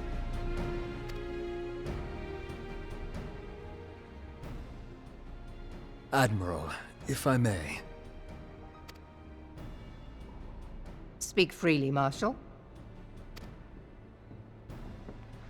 By all accounts, Leviathan's most formidable weapon is the very sea itself. Waves and whirlpools, tides and currents, all these things are his to command. The key to victory, I believe, lies in disarming our foe. This guy sounds a lot like Sid. This, in effect, is what the Company of Heroes achieved with their ruse. We cannot lure Leviathan from the sea a second time. But what if we could weaken his hold upon the element of water? I have heard of devices capable of such wonders. They draw upon the power of corrupted crystals, I am told. If mounted upon a ship, such a device might be used to prevent Leviathan from bringing the full force of the sea to bear against us, rendering him no more dangerous than any other sea serpent. Of course! Sid built a similar device to grant the Enterprise safe passage through Garuda's Tempest, did he not? Begging your pardon, my lady, but to give credit where it's due, this is something I heard from an old arcanist friend of mine. It makes little difference who thought of it first, so long as it works. Beg the specifications of this device from your friend, and I shall pass them on to our people at Naldic and Vermelis. But before we proceed any further, I would voice one concern. Piercing Garuda's defenses is one thing. Suppressing Leviathan's attacks, quite another. In matters of science, I am as a babbling babe, but I cannot well imagine that such a feat would be possible without a veritable mountain of corrupted crystals. The question being, do we have a ship big enough to bear such a burden? Mayhap not, Admiral, but two might. Recall you the tale of Mistbeard's greatest haul? It is said that he lashed two ships together, side by side, the better to bear his plunder. By your leave, we might attempt to repeat the trick. The gods know it would be quicker than building a new vessel. Mistbeard did this. Truly, Marshal, upon the subject of the Pirate King, you are as a scholar. Now, from what I have gleaned of these matters, the device will need to be in close and constant proximity to the target. To wit, we must lash our twin vessel to Leviathan. This in itself will be no small feat. Ramming speed will be required, but given the weight of the cargo, that will only be attainable with the aid of a towing vessel.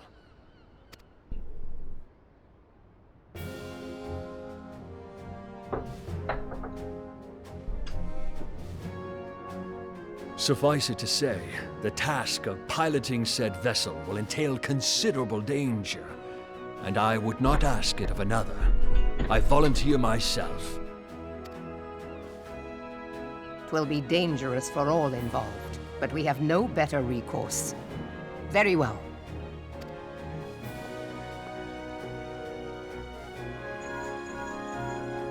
Commodore, assemble the remnants of the fleet at Morabee Bay. Give priority to our soundest vessels. The repairs can wait.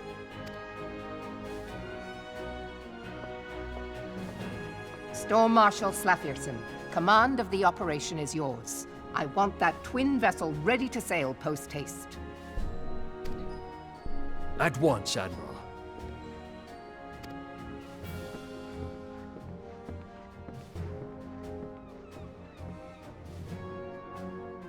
And then there is the small matter of slaying the beast. The fate of Limsa Lominsa rests upon your shoulders once again. Go well, warrior of light.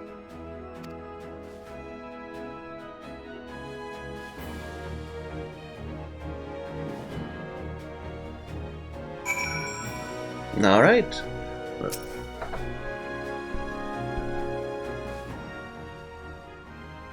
Beings held as gods also exist in what you call the Far East. Legends tell us they walked among us in days of yore, but I confess I never truly believed them. That I should live to behold one is humbling and horrifying in equal measure. Now that I have come face to face with the Primal, I do begin to understand why the Guardians fear them so.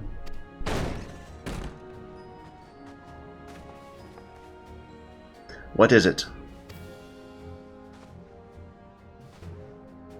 A message, Admiral.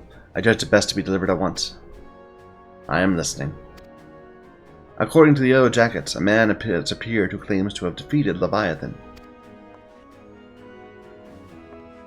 One of the company of heroes? The details are yet hazy, Admiral. We've dispatched one of our own to question the individual. I'm disinclined to put any store by this claim. Even should it be true, it's as Istrola said, none save the company of heroes have bested Leviathan, and we know how they went about it. If this man is of their number, what could he tell us we do not already know? And yet, having wagered Limsa's survival on 2 ships, some rope, and a pile of crystals, can we afford to ignore this man? If his testimony could yield us any manner of advantage, should we not hear it? Damn it all. The twin vessel will soon be ready. We have no time to wait for the Maelstrom's report on this supposed Primal Slayer's claims. Yea, seek him out and learn what he knows. At the very least, I'll spare you the torment of waiting for the reckoning in idleness. The man you're looking for is believed to be a resident of the Grey Fleet in Lower Lenosha. The Storm private sent to question him should be already in the vicinity.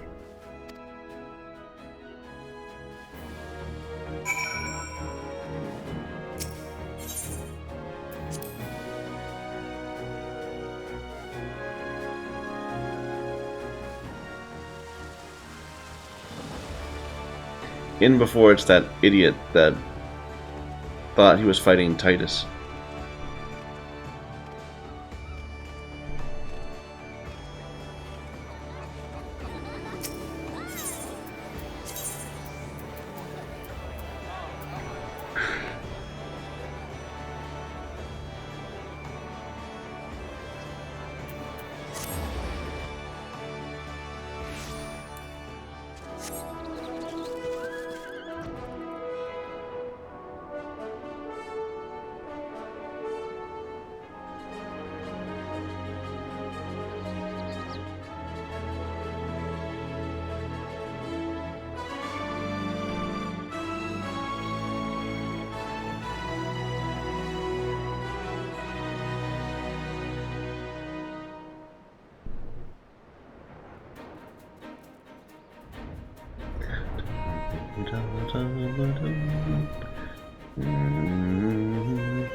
It is it's that same dude, isn't it? Oh dear.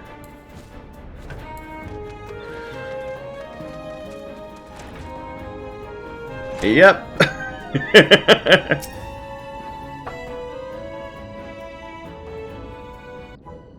Now look here, you. You'll have your bloody story right after you carry those sacks of grain over to the mill. But sir, that's what you said before you had me pick those oranges for you. And before I mucked out the chocobo stables. And before I rolled that millstone over to the mill. And also before... Gods, man, I've worked 3 days straight without a wink of sleep. 3 days. And you hear me complaining. I suppose some of us just ain't made for the rougher stuff. Alright, I'll give what you want. Never let it be said that old Tractor made a generous soul. Now, prick up your ears, because I won't be repeating myself. Too modesty. Besides, there's only so much epicness a man can take in one sitting. The tale of Tractrum's epic victory over the dread primal Leviathan. Now, Leviathan is huge, make no mistake. To give you an idea how big, each of his scales is about as wide as across as me members long, and that's no mean feat, let me tell you. When I fought him, I could barely see for all the brine he was pelting me with.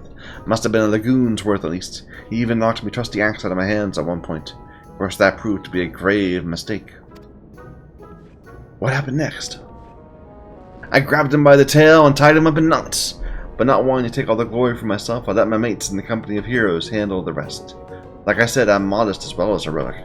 Maybe too modest.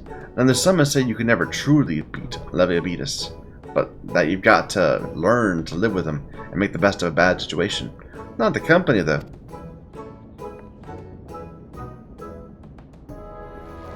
It's you! I'm sorry, I didn't mean it. I was just enjoying the attention. I take it back everything I said. I was never part of the company of heroes. I'm no marauder. I'm actually a complete coward. I'm nothing but chocobo dung. No, I'm the maggots you find wriggling in chocobo dung. Ooh. Your chocobos need some health. I have to lie to women to tumble them, and that don't happen much. My member's tiny, it's pathetic. Oh god. Get your chocobos to a doctor. Or a vet. I sure as hell didn't fight Leviathan, but I've seen him. It was a fair few years back when I was working as a baker's hand. I was shirking my duties one day, loitering around the harbor when I saw it. A great massive sea serpent some malms off the coast, with a fleet of galleons making straight for it, cannons firing. I was so scared I soiled myself right then and there. Oh god, just remembering that day made me soil myself all over again. Wait, if you're here asking about Leviathan, it means you're planning to fight him, ain't you? Well, take care. He really is terrible. Dreadful, I tell you. If you're not careful, you'll end up in his gold right at the bottom of the sea. You worthless lying horse, and I can't believe you made me handle chocobo dung.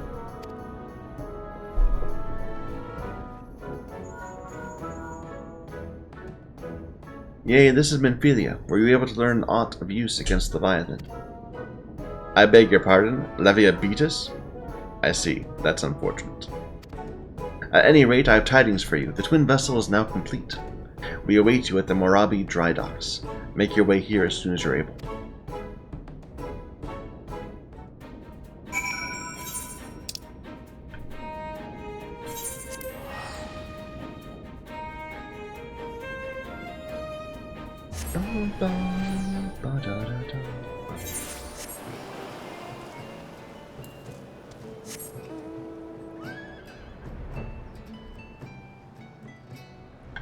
Big crowd of our friends.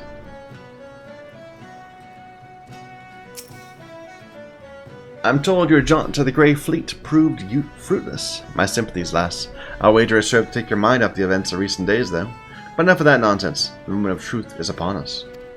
The twin vessel, the Whorleater I call her, is complete. And she surpasses all my expectations. In addition to her prodigious tonnage, she's been fitted with a platform that you and yours might maneuver freely in battle.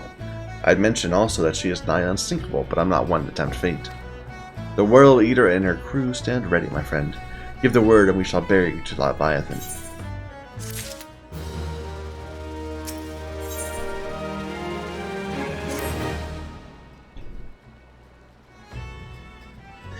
I know that look. You're ready. Having been constructed in some haste, the Whorleater may not be pretty, but I assure you, she's capable. She's been fitted with what our friends at Nautic and Vermelas are calling an elemental converter. Assuming the thing works, it will use the power of the corrupted crystals to rob Leviathan of his hold over water. Depending on how the battle unfolds, you may well need to activate the device manually. Keep that in mind. Hopefully someone else will do that. It's expected that the Sahagin and their thralls will attempt to come to Leviathan's defense.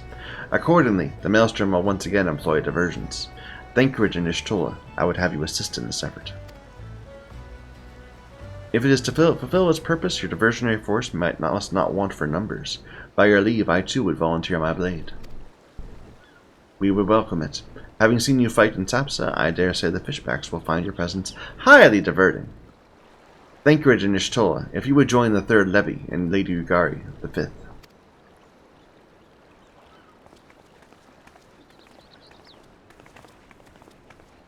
But what words have I for the woman who has made a sport of slaying gods?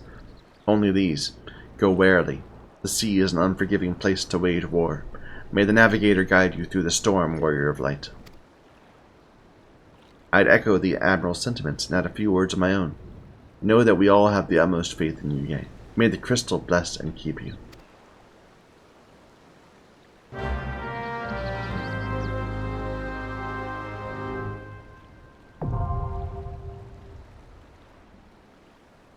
Alright, let's do it.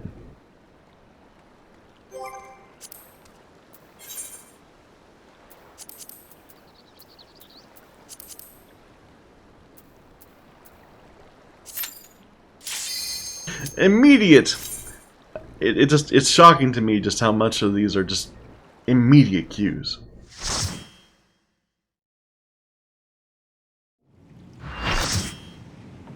Oh, it's a big group. I haven't actually seen how the interface works for these when you're healing. Like, how do I target the other group? Maybe I should just not.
Oh, it's the same interface.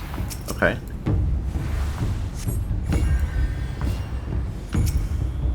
Wow, these people have thousands of health, like 10,000 health. That's damn cool.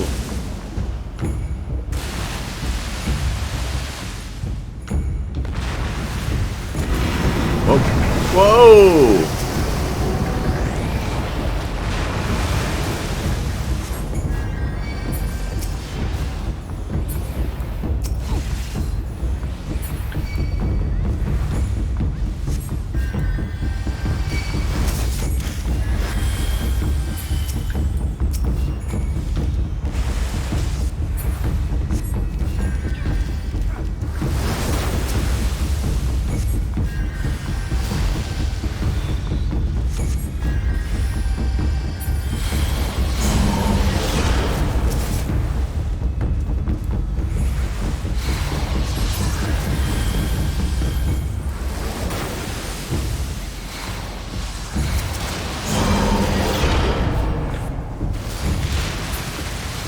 Ow.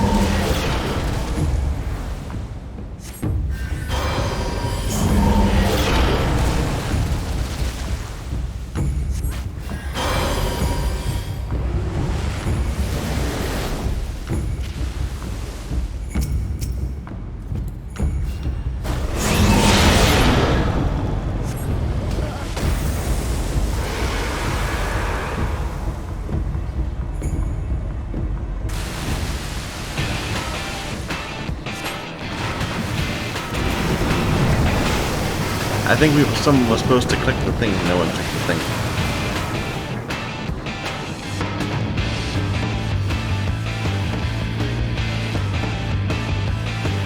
You're not gonna solo it, man. There you go.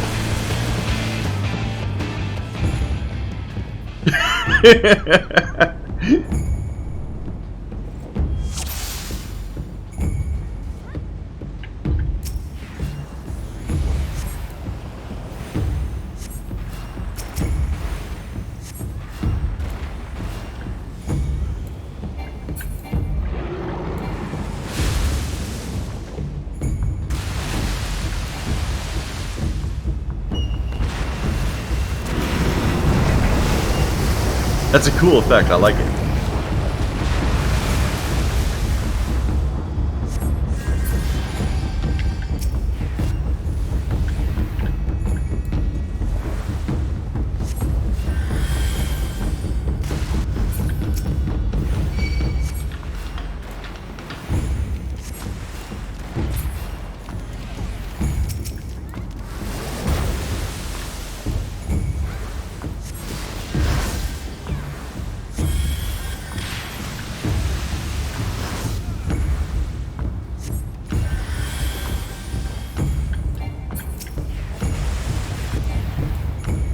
But yeah, everybody has more health than me. Like, we're the worst person here.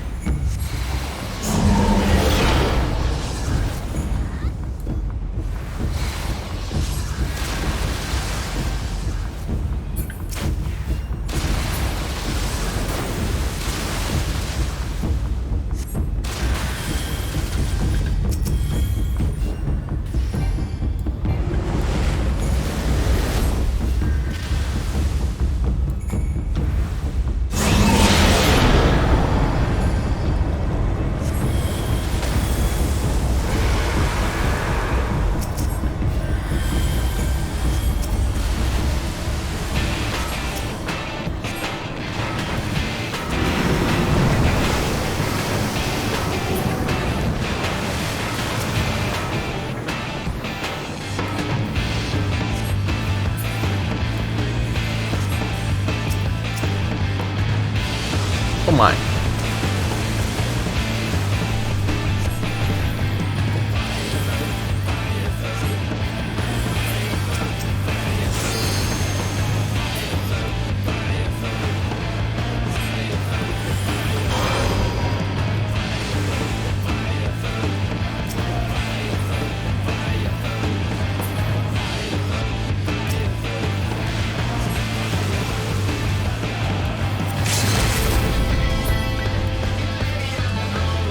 Oh, that's it. Wow, okay.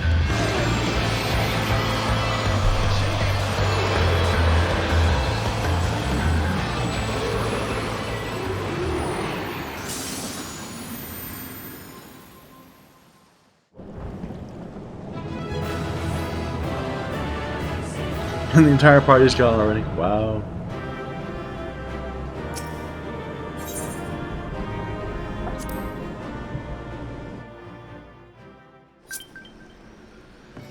Okay. Well, back to Limsa.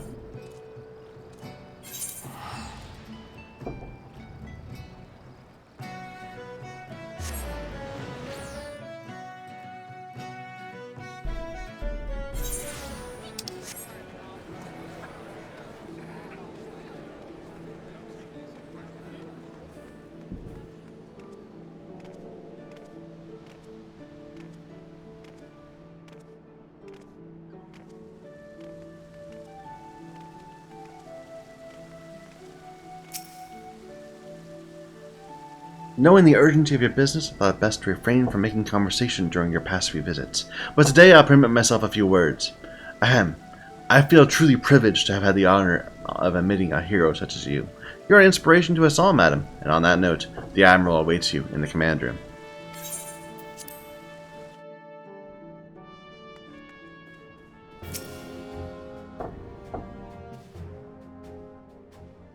We Lominsons are sworn to strive, till sea swallows all. And swallow all it would have, had Leviathan prevailed. That we still strive now, we owe in no small part to you.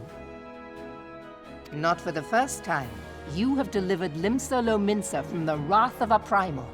Never has our nation known a stouter ally. On behalf of my people, I give you my humblest thanks.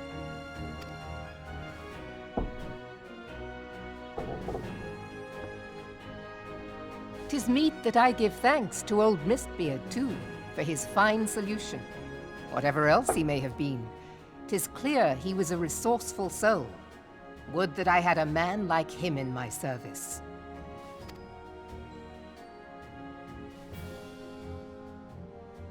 Before I set foot in these lands, I had no inkling that the people of Eorzea contended with such mighty foes. Suffice it to say, their existence came as something of a shock, as did the idea that they could be defeated. This experience has served to remind me of the vastness of the world, and the boundless potential of man. Though I am but a refugee in this realm, I would fain be of use to you in your fight. Know that I am tutored in one of the foremost combat arts of the Far East. It may seem outlandish to the Eorzean eye, but should any of your people care to learn, I would be pleased to initiate them. And I will see to it that they are grateful. I have no doubt that your knowledge and skills will serve us well. Besides, your art is not so outlandish as you think. Would you not agree, Master Thancred? Naught escapes your searching eye, Admiral. Few are privy to this information, but Limsa Lominsa is home to a certain secret fraternity. Its members are trained in a form of combat not unlike your own. By my judgment, it should not be beyond such individuals to adapt to the techniques I witnessed you employing with such admirable deftness. I am heartened to hear this. I too noted a kinship between your style and mine own, though it seemed to me that you fought differently in the beginning. I suppose I did. What can I say? I'm a man of many talents. Though you may labor to believe it, Thancred was once something of a scoundrel who fraternized with the criminal class in these parts. Yestola! You jest, of course. But for a chance encounter with Alphino's grandsire, he might never have left Limsa Lominsa, or received an education in Sharlayan, or taken up his post in Uldar, which is where he trained in the blade, lest you wonder.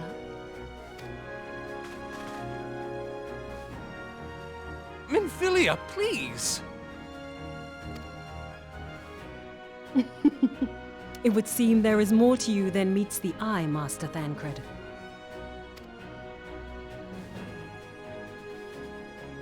Lady Yugiri, I am told that you and yours came to Eorzea seeking permanent resettlement, and that many domins have since been engaged as frontier hands at Revenant's Toll.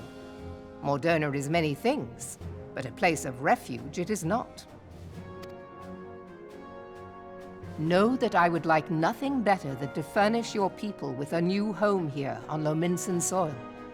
Alas, racked by instability as we are, our nation is in no fit state to take you in. Yet I'll not have it said that we turned a blind eye to your suffering. Until such time as we can do more, I pledge to send provisions. We are in your debt, Admiral. I realize that it scarce qualifies as repayment, but if it please you, I shall set about sharing my martial knowledge with your people at once.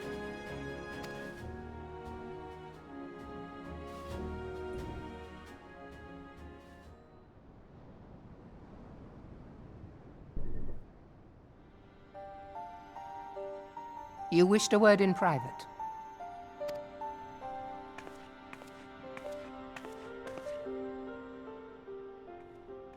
The better not to spoil the festive mood. History repeats itself, Admiral. As the kobolds did before them, the Sahagin resorted to summoning their god over a territorial feud. They acted in self-preservation. It may be that the Sahagin initiated this particular clash, but how it begins does not interest me so much as how it ends.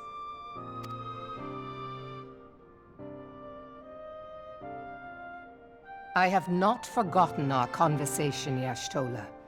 I am aware that man bears part of the blame for the Primal's existence.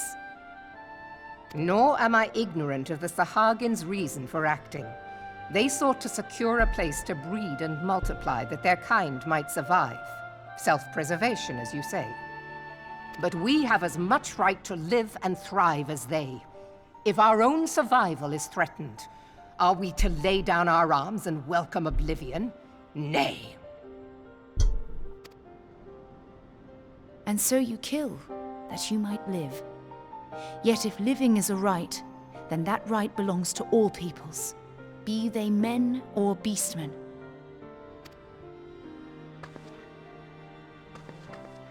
I'll not deny your reasoning.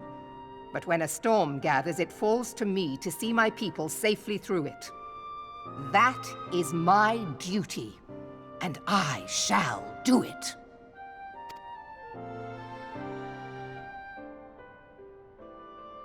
As must we all, Admiral. Stay the course then, but know that it will lead to no good end.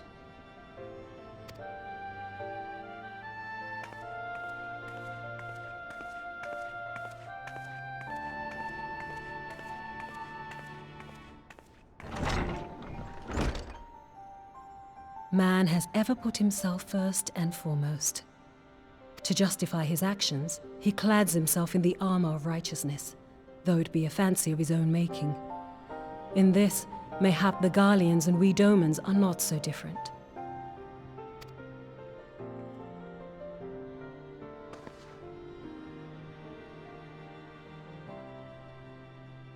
Eorzea has become as a raging sea.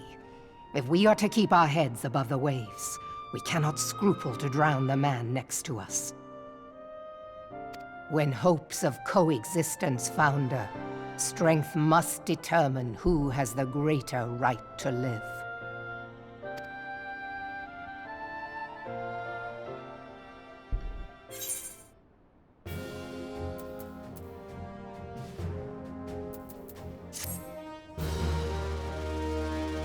It's a tricky question. What do you do when you know you're not going to be able to be at peace with somebody?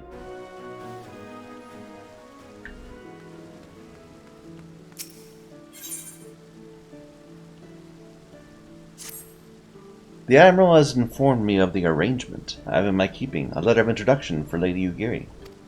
To the south stands a gate leading to a pier for small fishing vessels. Look for an inconspicuous Huron man there. Present the letter to him. He serves as a gatekeeper of sorts.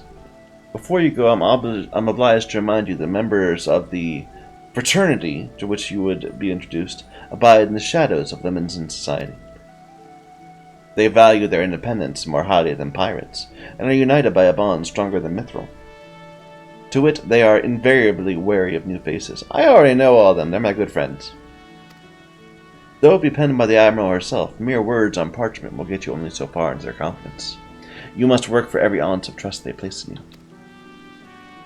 Go to the aforementioned place and show it to the aforementioned man.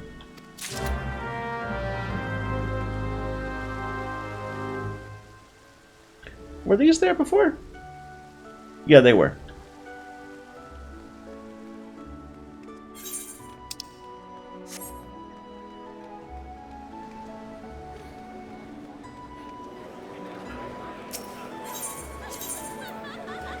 But I wonder if this is, if like, maybe the rogue was not available at the beginning of the game, and this is where you could become a rogue? Or maybe this is where they got their jod crystals?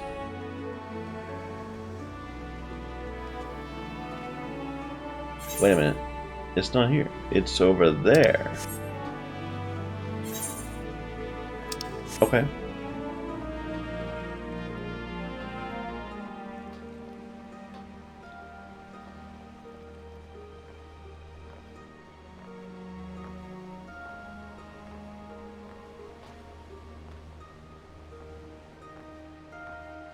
And that's one of, let's see, we only have 2 more classes where we need to get their job crystals.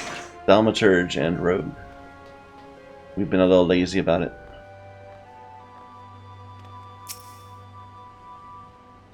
Got business with me, adventurer?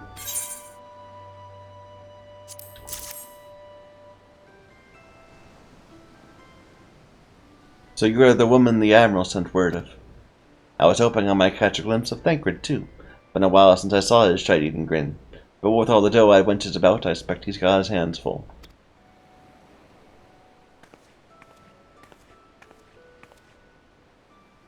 You must be the Far Easterner, what Malvib once says wants to train with us. Welcome to Limsa. I am Yugiri of Doma. 'Tis an honor to make your acquaintance. I must confess, when I first learned of your organization, I had certain preconceptions as to the nature of your membership. It would seem I was mistaken. You're not the first person to say that, lass. Limsa is a city of pirates, to be sure, and pirates don't give 2 farts about keeping a spotless reputation. They hardly need a secret society to do their dirty work. Might be as my people and I keep to the shadows, but we've got nothing to be ashamed of. It's simply better for business that we remain unseen. And so you must have developed fighting techniques suited to this purpose. Know that the practitioners of my art, too, are denizens of shadow. 'Tis in stealth that our strength lies. There's much we might learn from one another, I think. Then what in the 7 hells are we waiting for? If you come with us, Yugiri of Do-What's-It, we can get acquainted in more private surrounds. That didn't come out right, did it? Lady A, I'll remain with these people for a time, that I might study their ways. Though I'm loath to be separate from my countrymen, I take solace in the knowledge that they are in the best of hands. You've been a true friend to us Domans. No words would suffice to express my gratitude. Ere long, I hope to begin imparting my martial knowledge to the people of Eorzea. When that time comes, it will be my honor to welcome you as a student.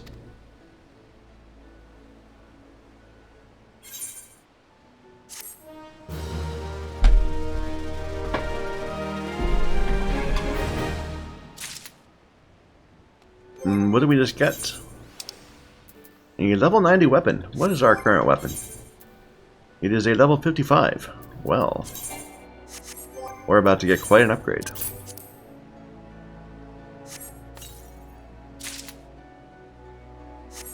Oh, it's a wand, isn't it? No, it's two-handed. Good. Oh, it's so ugly. Oh, it's awful. Oh well. Yugiri has the air of a woman bursting with gratitude. Much and more has occurred since first I beheld Eorzea from the galleon's deck. Suffice to say, I did not envisage being invited to play a part in your noble struggle. Forgive me if I have kept you over long. Doubtless you have pressing business of your own. Rest assured, I no longer require an escort. When next you meet Lady Lymphilia, please pray relay to her my humblest thanks. Would that I could do so in person, but I must needs fulfill my promise. Till we meet again, Warrior of Light. Hi! Far Eastern combat, are they? I must say my curiosity is fairly piqued. I should get back to the rogue story. Like we didn't really do very much of it. And it was good. And it's gonna be done at level 30, so like we already have the we already have it. We just need to go and do the questing. But not now.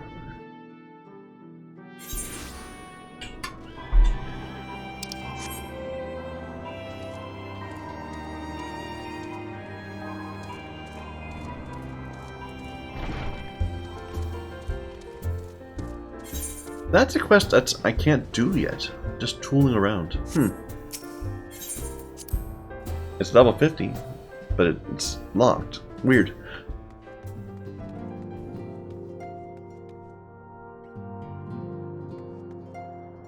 Just checking people out.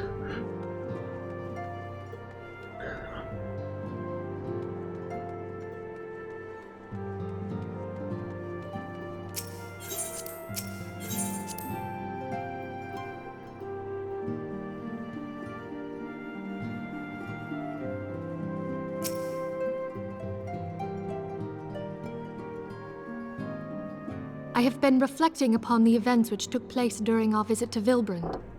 If you have a moment, I would share my conclusions with you. Please, bear with me. When the Sahagin Elder summoned Leviathan, he employed the power we have come to know as the Echo. Well, clearly, we are just tempered people by the crystal person. And we're no special. We're not special. We just have, our god wins. Though I cannot well explain the how of it, it would seem he became immortal in so doing. When the Admiral subsequently slew him, his spirit emerged from his lifeless flesh, a consciousness shorn of physical form. Thus transfigured, he took up residence in the body of his minion with the ease of a man donning a favorite glove. Long have I known that the Echo allows one to pass through the walls of a man's soul, but never did I imagine that it could free us from our own flesh, no less that our souls could then occupy the next corporeal vessel to take our fancy. It was of this that Elidibus spoke, an existence which knows neither cessation nor oblivion. And yet, though the Sahagin had mastered his gift and thereby become immortal, he was by no means invulnerable. As we both bore witness, he was ultimately absorbed into Leviathan. And the import of this observation? If the Ascians' mode of existence is indeed the same, it can be inferred that they too are not invulnerable, that they can be destroyed. There exists a legend which tells of souls who are reborn upon the cusp of each umbral calamity, that they might stay the encroaching darkness. To most, it is but a fairy tale, yet recent events have given me cause to wonder, could the legend in fact refer to the Echo? Much and more yet remains unknown, but I am confident that all will become clear in time. For the present, however, what matters is that the key to defeating the Ascians may at last be within sight. With Urianger's aid, it is my hope that I shall fathom this matter ere long.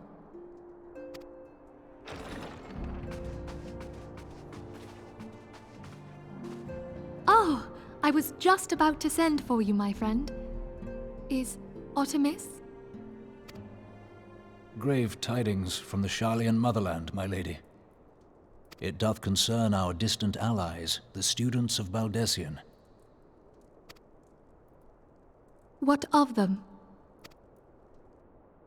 My lady, the Isle of Val, which for many years hath been the Order's home, is no more. No more? Whatever do you mean? I relate only that which hath been conveyed unto me by our agents. An etheric wave of the highest magnitude was recorded in the region. Soon thereafter, 'twas observed that the isle had ceased to be. 'Tis postulated that a magic was evoked, like in power to Ultima. 12 preserve.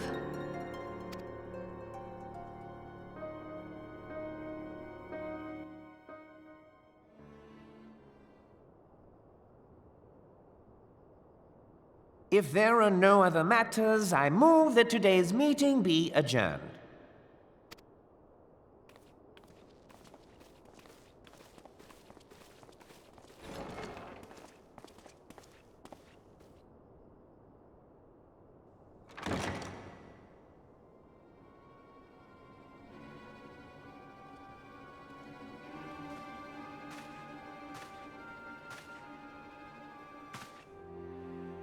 It is done, my lord.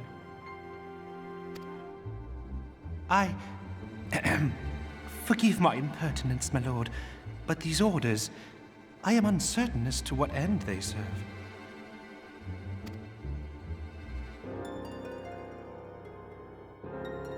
Revolution.